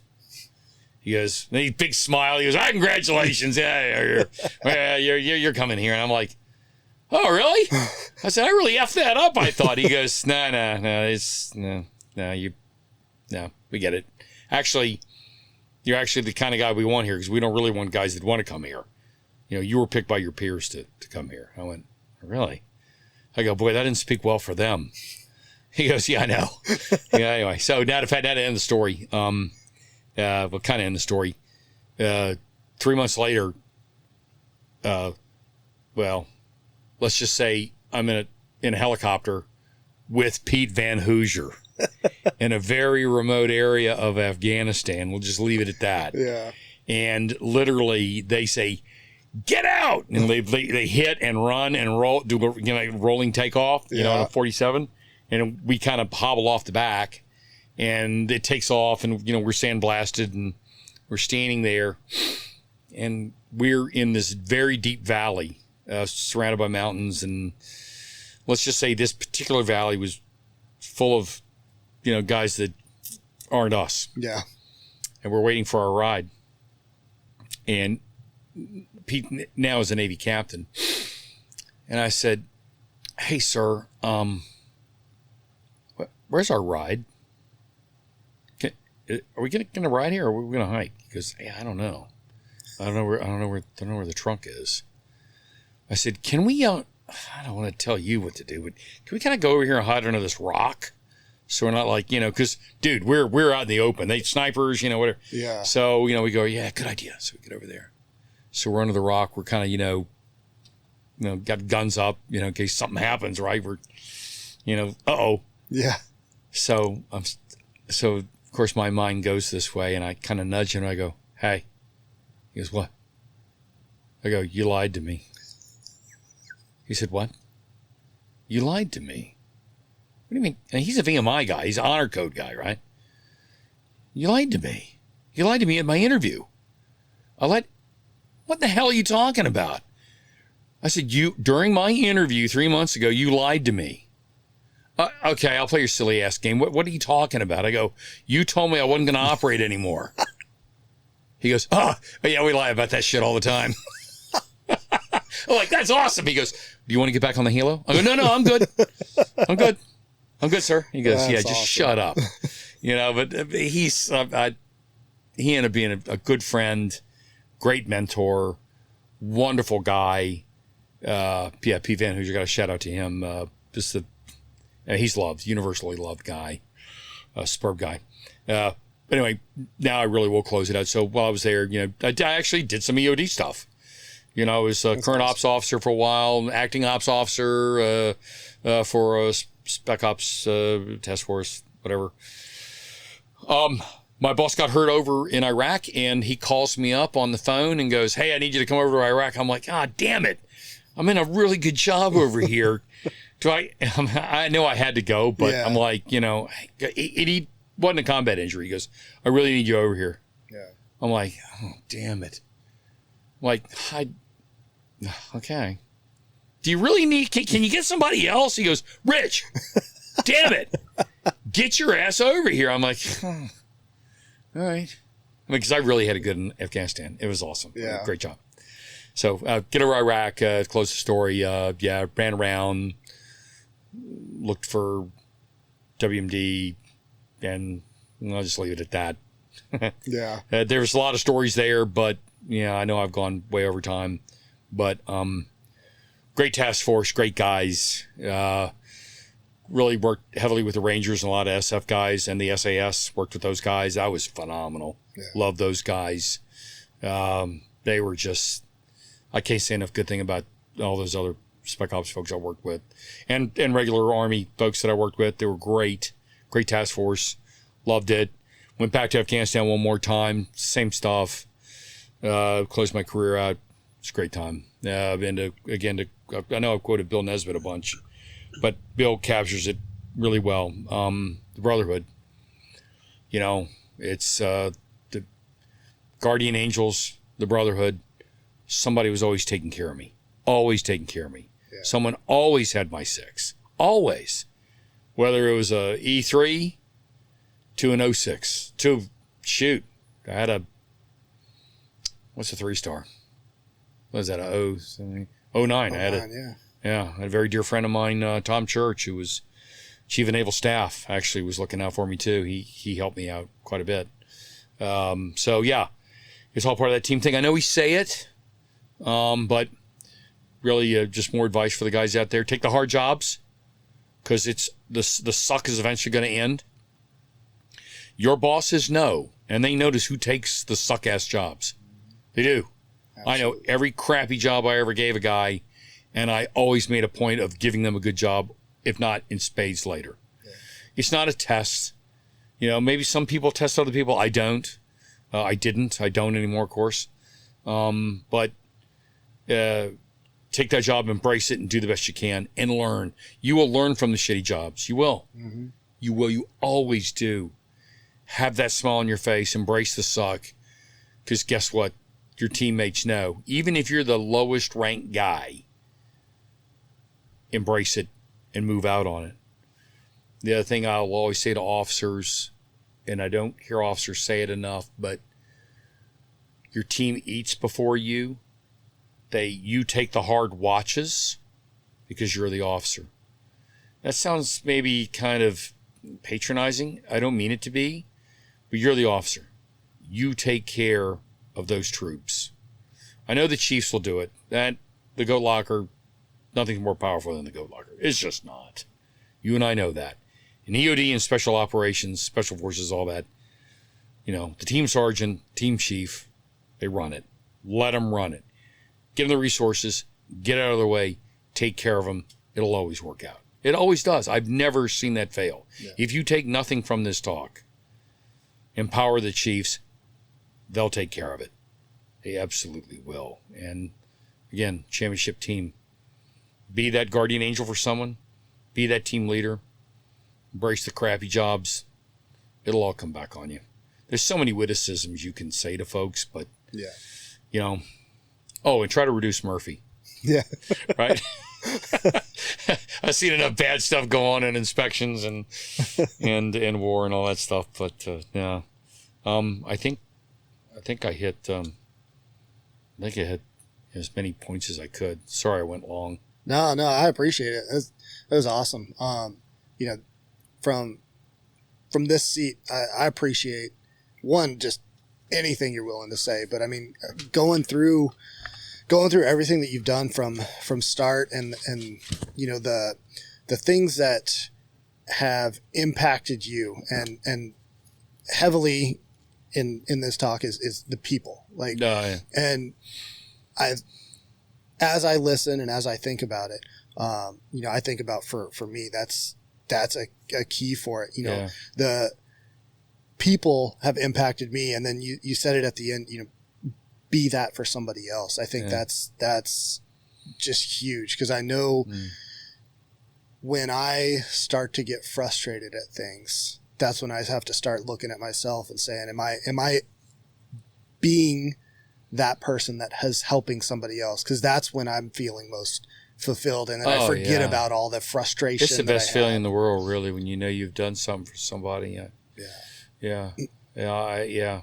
It's just my happiest days professionally are seeing when Brian Grassmeyer got his Bronze Star with a Combat V, because he so deserved it. His previous officer had not necessarily taken care of him. Yeah. And I'll call his name out because Brian's just a great guy. But he's just one of many examples. There's just so many more, and I hope I did everybody right. But you're just happy when you see your folks succeed and grow. And it's not like children thing; it's different, but it's probably the greatest thing you do is what you do for people. Give them clear guidance. Get them the resources. Get out of their way. Be there for them when they need it. But I wish I could quote Patton accurately, but he said, give your men clear orders. Get out of their way. It will amaze you what they will do on their own. It's true. Yeah. It's true. It's always true. Agreed. Yeah. But it's really all about our folks, and always taking care of them. I know I said that like 50 times, but and I know the people that will listen to this certainly get it.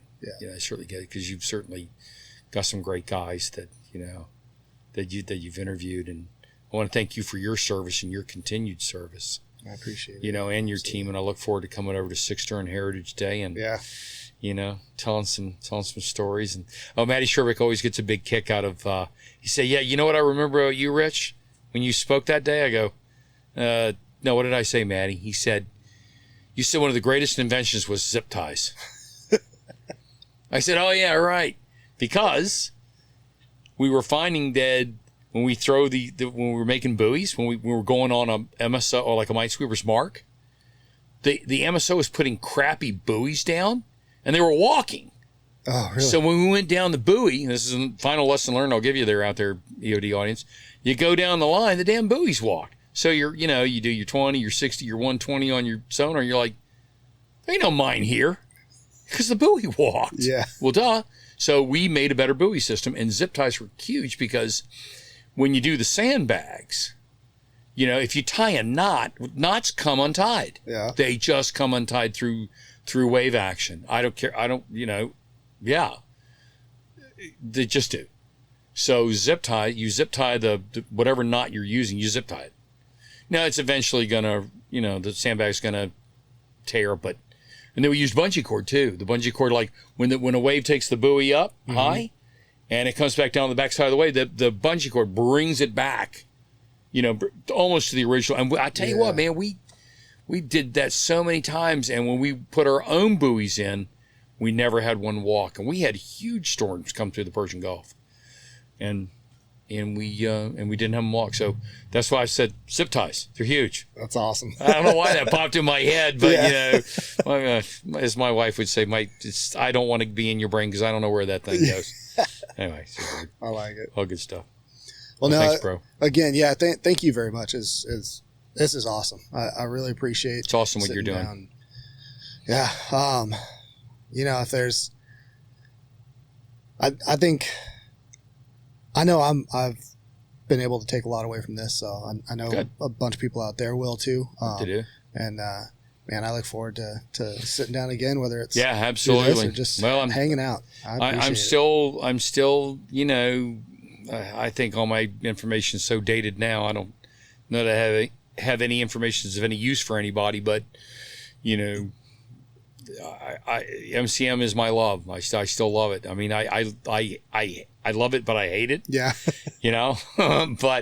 But I really do love it, and it's a hard job, and it's kind of a thankless job sometimes. It's not cool, sexy, but Actually, I think it is. But if you like diving, if you like boat op, you like waterborne ops, and Stan Riley said it. The difference between us and the Marines and the Air Force, the Army guys, we do water stuff. They don't. Yeah. So be really good at your water stuff because you can get replaced. Yeah. I like it. That's a perfect note to end on. There you go, brother. Thanks. All the best. All right. Appreciate it. Sir.